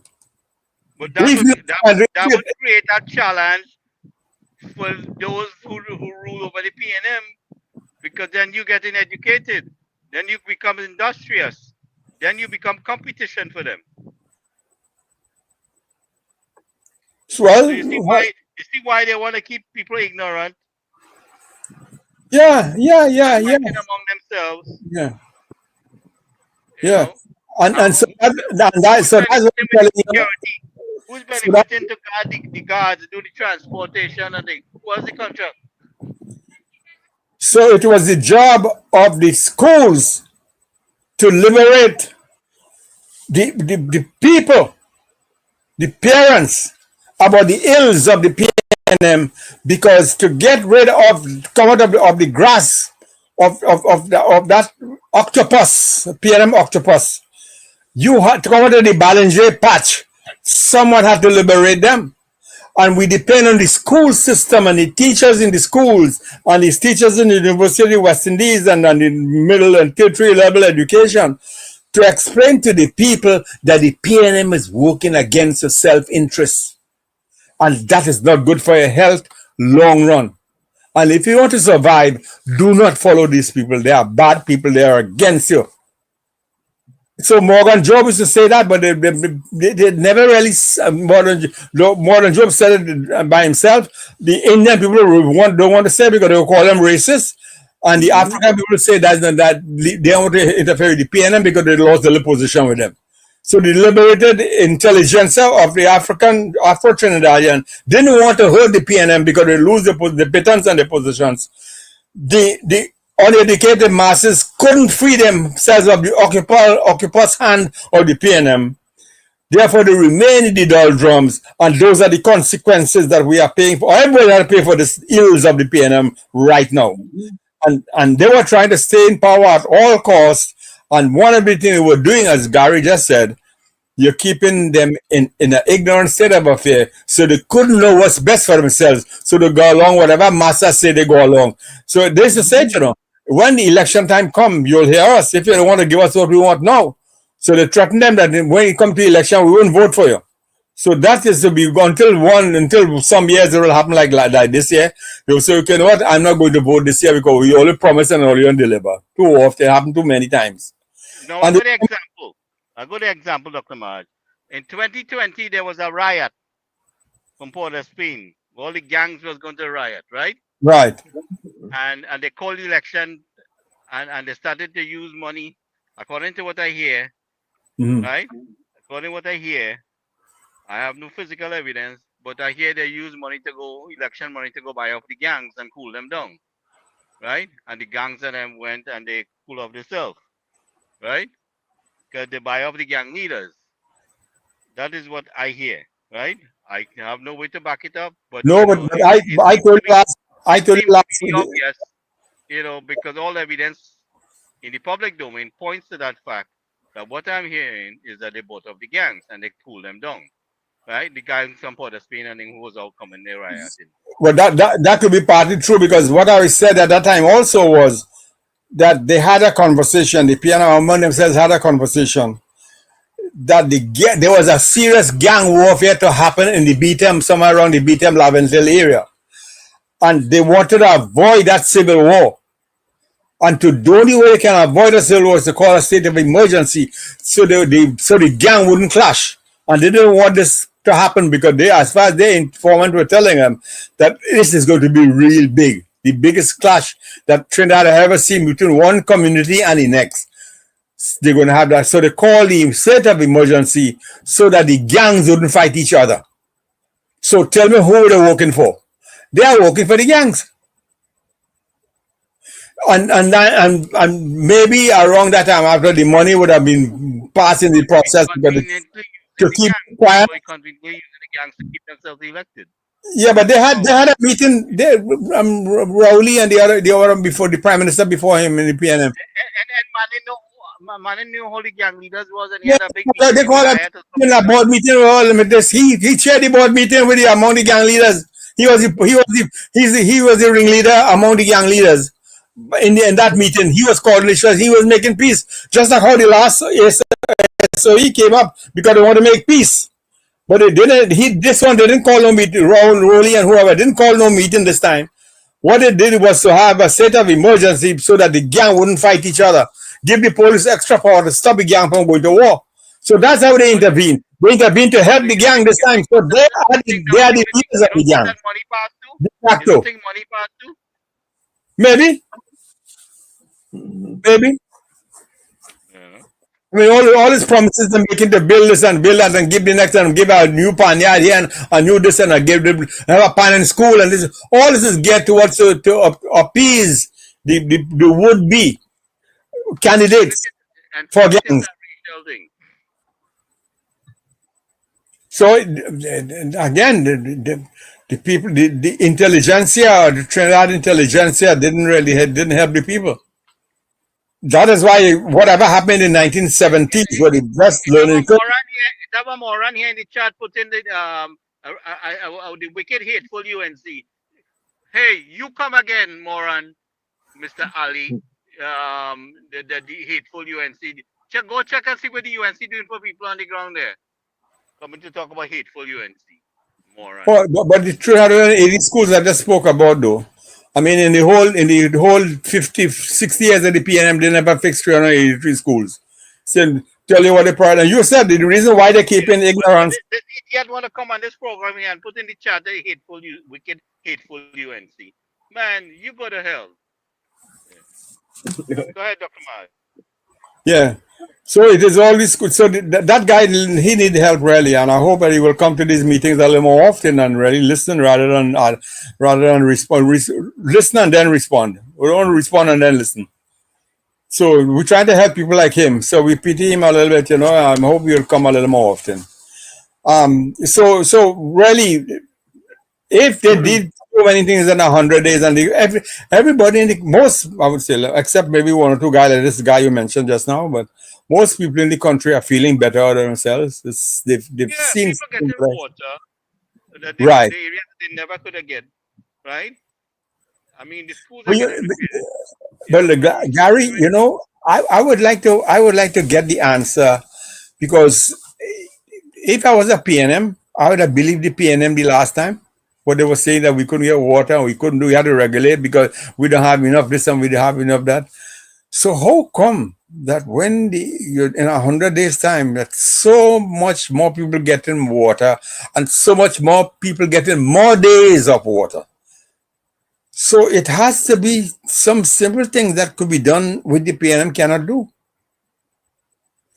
I mean, I always told you all, and I said it last time again, I couldn't understand why Point 14 and Lubre had to suffer so much before they see the light of day. I mean, that's the example you just gave, that the PNM and people have to keep the people in ignorance for them to prevail, because an educated PNM voter will not vote for PNM anymore. That's right.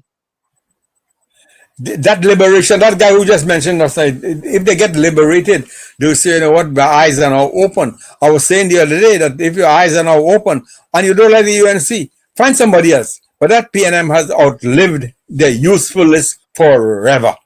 I know them before many of you who were listening to me tonight. I know them before you all. I know where they came from and who they are. PNM has gotten worse than they used to be in the 60s. And the 60s was the heyday of African and Indian against each other. That thank God we passed that nicely and it came over well. We learned from that, and today we are better off for the 1960s than we are. The days of Bruce Jonathan Capello and Eric Williams. I mean, and not to forget the infamous voting machine, you know. Yeah, don't. I want to write that chapter on that, because people forget why we get ourselves into where we are. Is that evil voting machine? And you now see it when America is making so much noise about the bad things about the voting machine. We thought Capello was crazy that time. They thought he was a mad scientist. He was not. He was correct. He was 100% correct what he was saying, the gambling he was taking on the voting machine. But no, Eric Williams knew. They know the dangers of it because they're using black people, the black areas of Alabama. They use the voting machines only in black areas in those days. Mm-hmm. Yeah, so bring it down. He went to the #1 black school in the United States where he was a teacher in history in Howard. So he knows. He knows it's all coming from that. Well, we know that the black people were being undermined by the white folks who was in the intelligentsia was smarter than they were, and they tried to keep them down. So the same thing they use, that's what Eric Williams imported from Trinidad, is the white people using voting machine in black areas to succumb, to bring down to dislodge the African votes. And they use that same thing in Trinidad with the voting machine. And Capello had promised to millions of he promised to lay whatever in the foundation that he will bet whatever it is, he will pay the cost of what to bring down this SOUP, SOUP or SHOUPE company, to show them, to prove to them that this machine can be rigged. And Capello will spend a lot of years fighting the voting machine. And in fact, the last time they had a fight against the voting machine was in 1968, where they had a no-vote campaign. Pandey was involved in that, a no-vote campaign, not to vote once they're using the voting machine.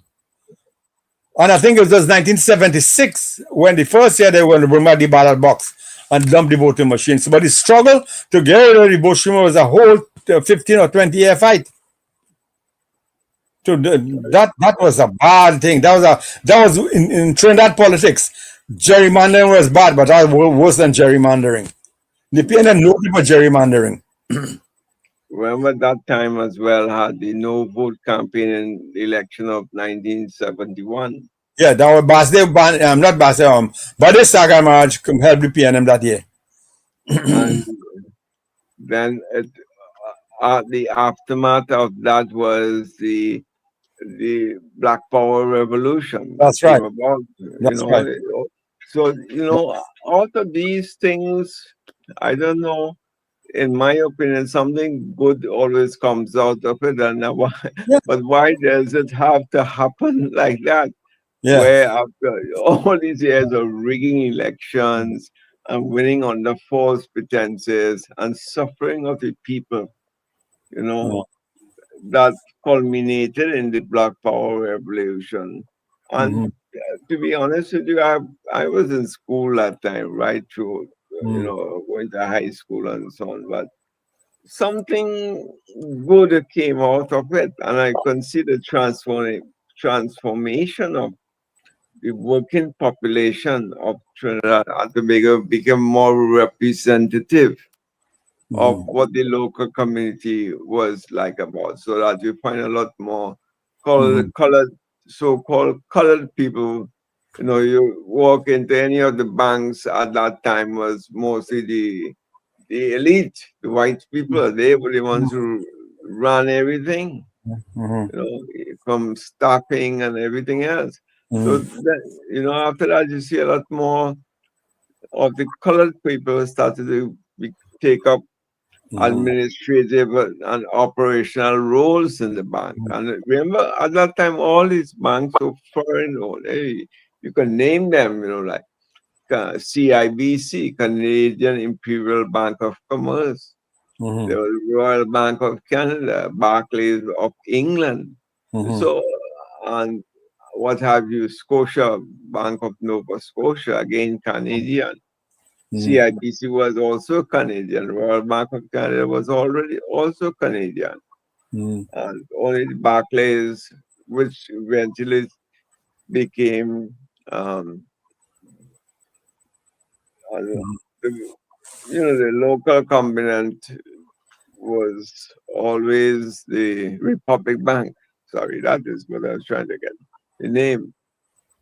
So these banks now, after the revolution, so to speak, in the 70s, the staffing and so on changed. HR, the human resources was more, blacks and colors and Indian people. Then you started to see these people who were working in the banks and also insurance companies and so on. They were all like a white clique. So something good came out of that revolution, which I admire a bit. It was more representative of the ethnic mix of the population. You see the working class people. No, because you see, because even in the midst of that, they were trying to use race. Even William himself tell them, I was all alone trying to help you all. Why are you all turning against me? I'm on your side. What's the matter? What are you doing? But they said, no, you're not on our side. You are on the colonialist side. You are not us. You belong to them. They tried to show William where he was wrong, and they were trying to tell him, no, I have been all these years for you all. What's the matter with you all? What are you doing? So we not lend Torre because Torre is coming here to make trouble. So we let him stay in America and don't come here. I think they allowed him to go to Jamaica, Guyana, and they went to Jamaica, or I think block him Jamaica somewhere. But one of the countries allowed him to train Eric Williams say no. Because Torres was the Black Panther fella from up here, from the United States. But he's a Trinidadian, he's from Belmont. Yes, Stokely, Jamaica. Yeah. So William didn't want him to come because he was going to really, as far as William is concerned, he was going to throw kerosene on the fire, and those they call it kerosene. Gasoline on fire. I wanted to call him out because see these people, you have to call. Yeah. And it's nonsense because you see these are the kind of things that has confused people and caused them to vote against themselves. Now we have a government in place here that is working. I mean, these ministers are working long hours overnight. I mean, I just imagine like 2 o'clock in the morning I could get a response from a minister because they are working, right, 7 days a week, and the amount of things they did in this 100 days, the PNM must not even did it in their 10 years. And they bankrupt the country, stole the money, allocate money to their friends and associates. For example, the CPEP and URP situation, we could use that. The greater part of the money then go to the people breaking their tail on the sun, cutting grass and cleaning drain. Okay? It didn't go to your poor people. So to come here and talk about UNC wicked, something damn wrong with your head. Go ahead, Dr. Marge. Yeah, so the budget that's coming up, I was talking about a while ago. I don't know if you all heard me. I was saying the budget that's coming up. Last year, when I wrote something about the last year budget, I told them that how could the PNM Minister of Finance be so foolhardy so as to set the budget on a barrel of oil at 70, I think 76 or 78, when everybody knew in the futures market the oil price was less, not much less, but less than that. the history of the PNM during the Manning days, they used to set the budget like $2 lower than the official market and the futures market in the oil price. So I said, here the budget, and I said that's good enough. At least they're going lower, not about or higher. This year gone by, the PNM set it at I think $78, and everybody knows that price is that's an overprice. So you set a budget at 78, you're going to have a serious shortfall to come. And the minister was pointing that out last night in the budget. The last time, I pointed that since November last year. I was pointing out how you say you want to come off of the oil syndrome, but you're measuring your budget against oil, and you say you want to diversify, you want to depend on oil, but you are doing everything against the oil market. And even overpriced in the oil market. So you're doing a double whammy here. So, Mr. PNM Minister of Finance. So I saw the budget this year when Mr. Tanko came up with his budget. He talked about his price now is at $66. I saw it in the thing that he this year when he presented the midterm budget. $66. That's reasonably enough because right now it's about $67, $68. Around that area. So that's for a 3 month period, that is a pretty good price. So that was good. But the PNM at 78, they had to be real. This fella, this guy he really is not a Trini. He may know what part he is from. The Minister of Finance today, that over there. And he's a talk down. Everybody he's smarter than they really talk. You see, that's a hidden coded racism on his part. And the trend out. Yeah. The trend out blacks refuse to see that. Let me tell you something. From the time they come into office, everybody's suffering to get payment. Everybody. I know of a fact of the guys who drive any maxi taxi transporting the children to school. They suffer them almost a whole year to get their money. And just imagine, you had to pay for diesel, you had to pay for repair. Everybody on delay for getting their money, despite everybody. In the meantime, they fatten themselves. I'm telling you, investigation has to continue. We have to jail somebody's. I would not be satisfied until we jail somebody's bitches and receive the money. Thoroughly agree, Gary. I thoroughly agree. If we had to bring in Interpol and whoever from outside to help us see where they put these money that they can't give account for, I want this bastard jail if it's the last thing we do. Thank you, Peter. They said, Peter, tell me, welcome, Peter. Colvin Wood, born in Antigua. But this bastard hated this bastard hated with people. He spite with people. They fatten themselves.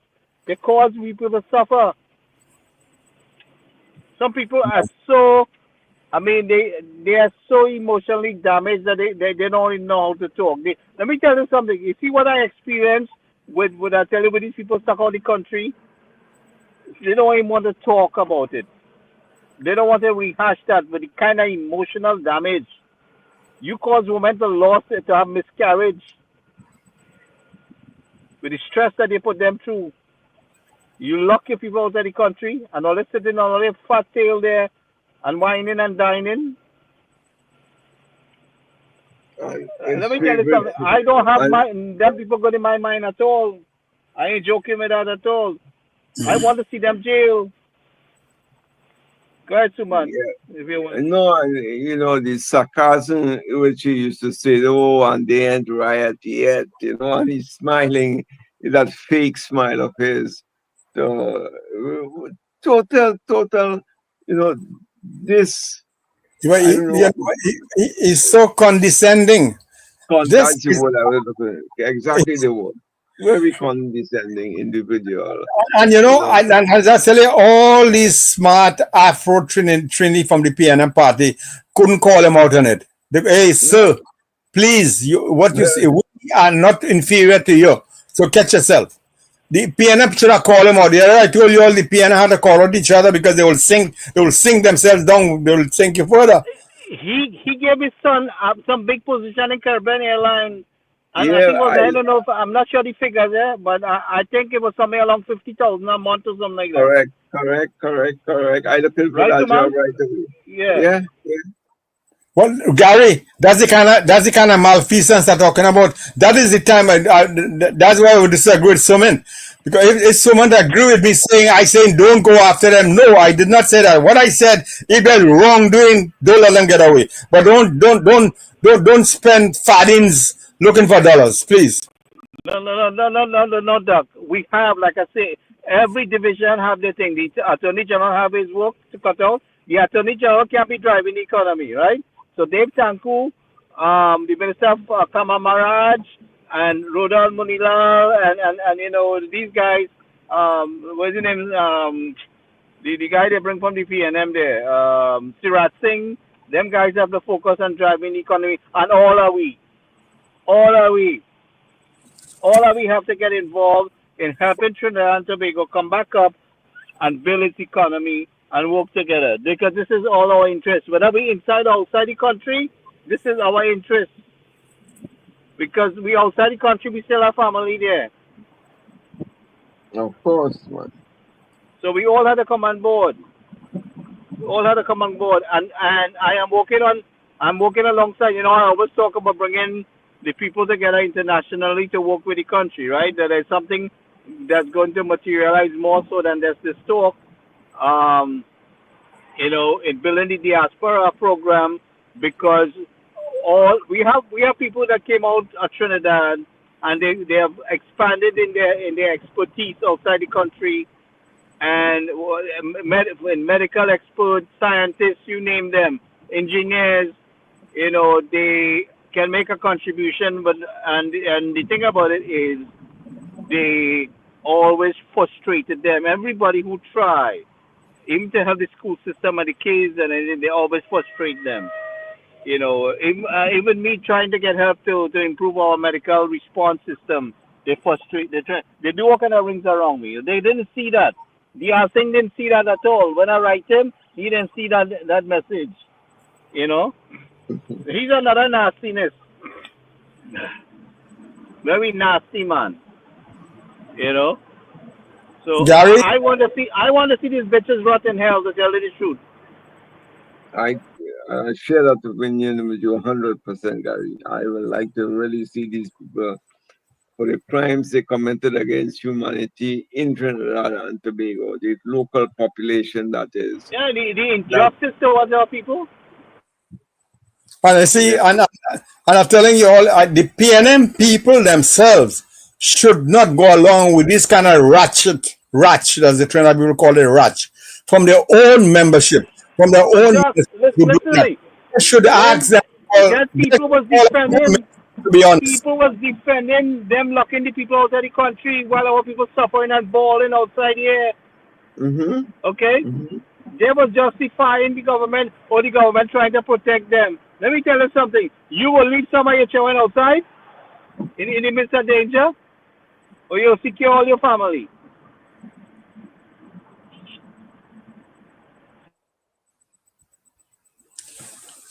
You know, and then on top of that, Gary, you know, the role of the press, everybody had, according to what Kamla is saying, all of them had pipping him out at that time. The press was very quiet on all of these things. Very, very silent, not asking the right questions, not doing the investigative reporting. So at least you'll have some semblance of truth. And the judge was nasty too. The justice system was totally nasty. Yes, because Alan Ramlogan filed a case, and they're trying to justify the government action. Some people were so scared they dropped the case, even though Alan Ramlogan gave me 10 lawyers to assist me with helping to fight for people who lock out the country, right? And he did all the paperwork, and he had people dropping out because they're scared they're going to lose their little PNM benefits. And the people threaten them, and those side with them Indian, and this and that, and they have a nasty mouth. A woman was on a program going and bad talking me and Ramlan. I didn't know who she was. Somebody sent it to me. Right? Are we doing this and doing that? We were trying to help your damn people outside the country, whether regardless of their race, color, height, or religion, who were suffering in many ways. Food, no place to put out. Their own family put them out in some cases.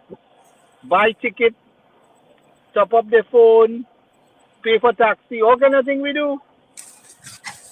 And I was part of that victimization. I came from 1 week holiday back to Trinidad. I ended up staying 18 months in a guy. 18 months here. I didn't go back to the US. 18 months, no flights to the US. They closed the airport the day I came to Trinidad. I never begged for myself for nothing. I had to beg for people.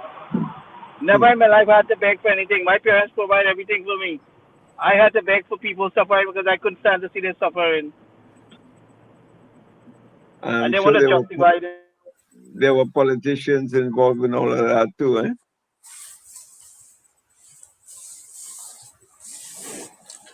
So I don't know if anyone of you noticed up here, anywhere in the United States, that like how they could have coconut water being sold in packets, like 12 ounce and 16 ounce and 20 liter. Yes, I used to buy it.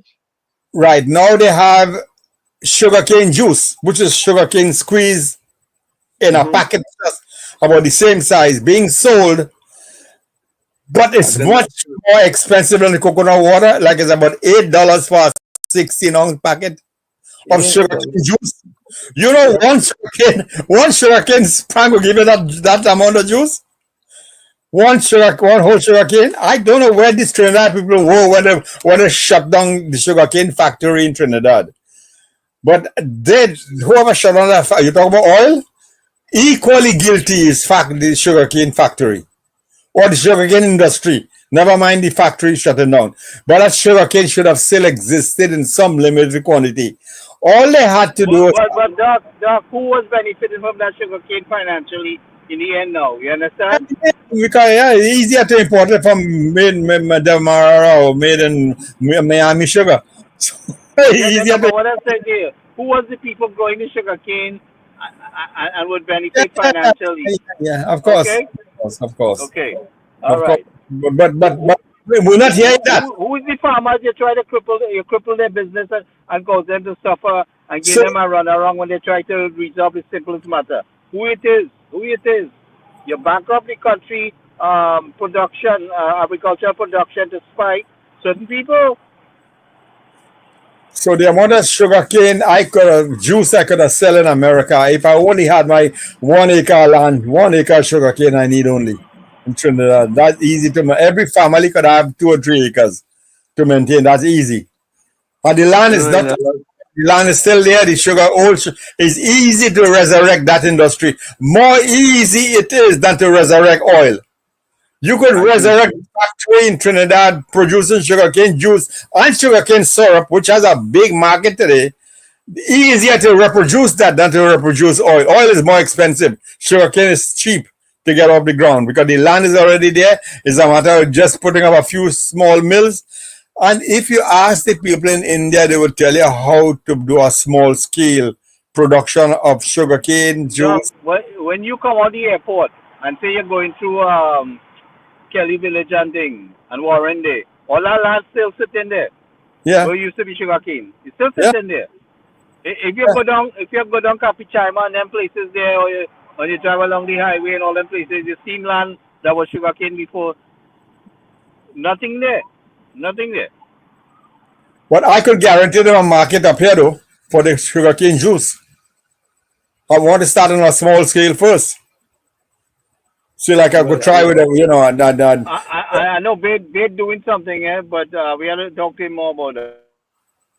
Yeah, but a lot of places in my area, Fort Lauderdale, Miami, Homestead, and so on, you get fresh cane juice as you will get here, as you used to get it here in Trinidad.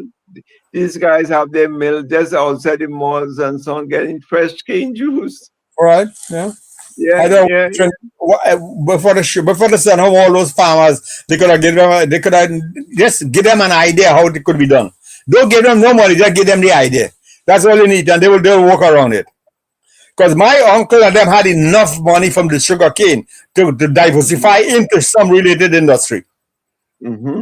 Mm-hmm. Because they come and they gave them a farm out on lease. They come and, the first thing they did, the government took away the farm out from them. They gave them a farm out or rent or lease or whatever it was. That's the first thing. They destroyed it by taking it away. Leave the damn thing. Explain to them that you could do something. You could make sugarcane syrup. Look, I see they're selling also jaggery. Jaggery is an Indian thing. They're selling sugar. It's sugarcane. Brown sugar rolled up in big balls, like 2-3 pounds weight. They're selling them here. They made in India, and they because they have how I know they have bags. They real bags made in India. What they call jute bags. Those long time jute bags. If you know what jute bag is, I don't know if you know. It's made out. It's a stringy bag, brown in color. Oh, I remember the rice or something used to be like that. Yeah, you got rice in it long ago. That stringy bag, like a stringy kind of thing, but it's called jute. Jute is in India from India. But and that way your parents would make pile with the lie down on the ground there, Yes, sit down with, right? that's exactly what it was. Yes, the same rice bag they used to make pal. Mhm. Yeah, that's it. That's the jaggery coming from India, coming here to selling them, and it balls of brown sugar. Look, Guyana still making money with the sugar. Brazil still making money with the sugar. India is the #1 producer of sugar in the world. The #1 consumption, but the second producer of sugar cane in the world. Brazil is the first, India the second. So all these people, I don't know if Jamaica do away with theirs, but I think Barbados still have some limited sugar cane. Some of them, most of the Caribbean islands do get rid of them. 1 or 2 of them maybe still have. I don't check the last time. But sugar cane is still producing some limited in Puerto Rico. So all of them wasn't just triple like Trinidad people to get rid of the sugar. I didn't say to get rid. They abandoned the as the oil industry. There should never be a total abandonment. They should have had some limited supply with some kind of thing, even for home use, even for sugarcane for home use, because sugarcane is so easy to grow in the back of your yard. Man, Yeah. like I tell you, that thing was done to spite certain people, bro. Come Yeah, on, we know that, okay? That but was in done to spite certain people. the people smarter than that. They could. And you They think about it, Doc, they want to put people politically affiliated in position who are incapable.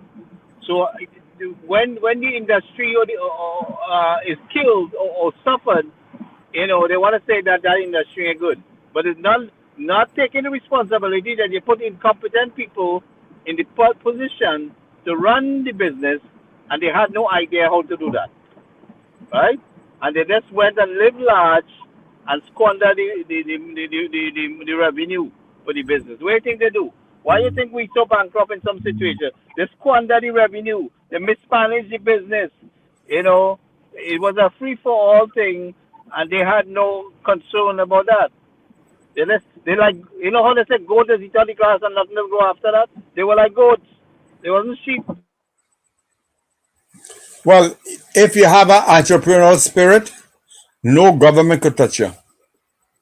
They could only do it for a while, but you'll find a way to get around it.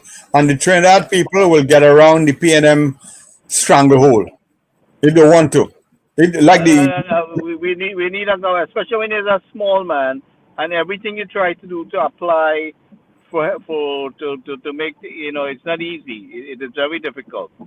Yes. Especially with the amount of bureaucracy around things and the red tape to get things done. You had a few things against you. You have the criminal, who invading your community, and they come in from PNM districts. Because the PNM not feeding them, so they had to go on the hunt for food. No, Right? you touch one of the areas really is the most difficult of all. I ain't afraid to say it. I ain't afraid No, to say it. no. If No, you I'm look saying where most of these no, criminals coming from, all the things I was saying, the entrepreneurial spirit and the inventiveness that belongs to, they couldn't hold you back. But one way they can hold you back, if they send a fleet, and when they willfully or not, by neglectful policy, they send a parasite. The gang invading a home is like but these young people in gangs, Doc, they're mostly illiterate, right? They don't really have the right. I mean, them just imitating something that they see outside, and they try. Trinidad, and we like actors. We just copy everything we see in the TV, right? and them is gang now, and they're copying all the foreign American thing, and they really they're hurting people in real. Them getting guns that they can't even buy, but they don't know how they get any guns, right? So, I mean, we have a tough situation. There's a lot of restructuring, So, and so as you know, the other ones I talked about, they could have controlled for that. But you see, when it comes to a section of the community, PREY on the other section, that is uncontrollable. That is the only purpose of a government, or the major purpose of a government. look If look at government look at look at right under San Juan Barataria area there, right? Right under the Lavantil Moban area there. The business people are suffering have been suffering tremendously with looting, I mean robbery, the nastiness, people living outside the place and doing all kind of nastiness. And I mean, it damaged some of them sell their business or whatever it is. The business people were suffering really bad there. And where did Mhm. they come from? They didn't, I mean, they didn't come from San Juan or Barataria that much. They came from outside communities because, like I said, the people are on the hunt for food. So, Because all the jobs that construction that take place in Port of Spain and stuff like that didn't benefit most of them there.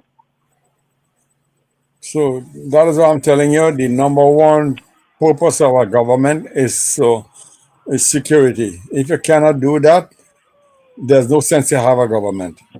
Yeah, man. So. So I'm not interested in having oil money and this money and that money. If you cannot protect your people, then we have no use for you. Well, it's how you use the oil money now, eh? And we better But, manage it money, but right? the number one priority using the oil money is to protect the people. Right. Protect the people, invest in the people, So whether you provide have things, money or put not, you things have to in protect place. your people. Otherwise, we have no use for you. Yeah, put things in place so that your people can help themselves. Because if And you say under the bridge in Caroni, the Laventilla or somewhere up in Moba, they have all these business people suffering at the hands of criminal and neglected people and people doing this hands, what do you call them, and they're begging the hands out, panhandling all that around the area. That's bad for your business. So if you can protect me and my business, what purpose are you for? We have no use for you. You are useless. I already started by telling the government are useless. They have no use.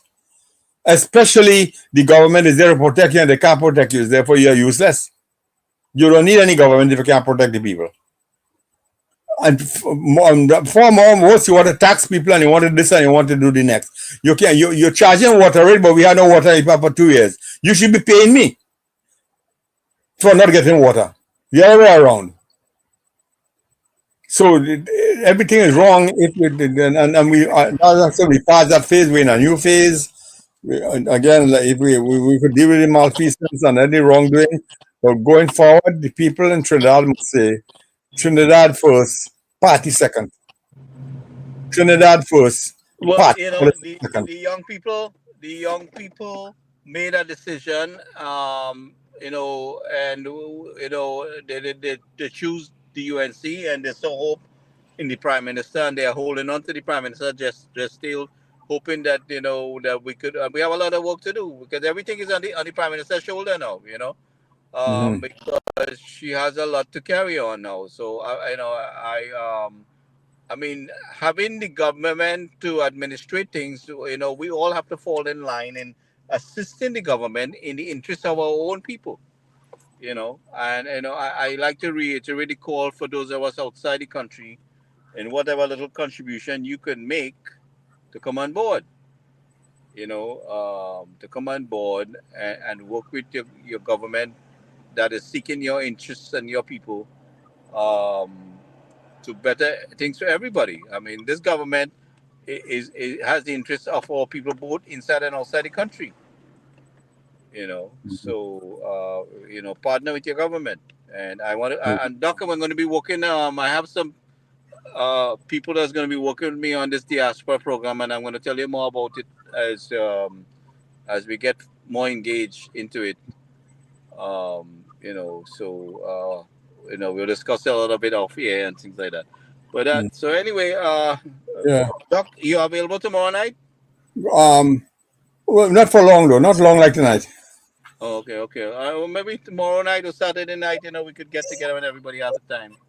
Yeah. So look up the financial information, and try to give us a little, your Oh no. views. Yeah, because I want to know what to include in the budget. Right. So we'll talk more on that. With that, I want to thank everybody for joining us. And let's see, Monty, a gentleman identify himself as Batman. Welcome. Joyce, Nadira. There's a guy here says Bass. Sarah Walcott. Who else we have here? And everyone that's listening, I want to thank you for joining us. And Yeah. again, the invitation opens wide to you to come on this program and share anything that you want to share. You don't have to come on camera. You could come off camera, and invite anyone that you want has an issue that wants to discuss things, or point of view, or you can make a contribution in whichever way you want to help. Please let us know. With that, I will say good night. Thank you very much, Dr. Maraj, and Yes. everyone listening, and we'll catch up. I'll be in touch with you. Okay. Thank you very much. Good night, everybody.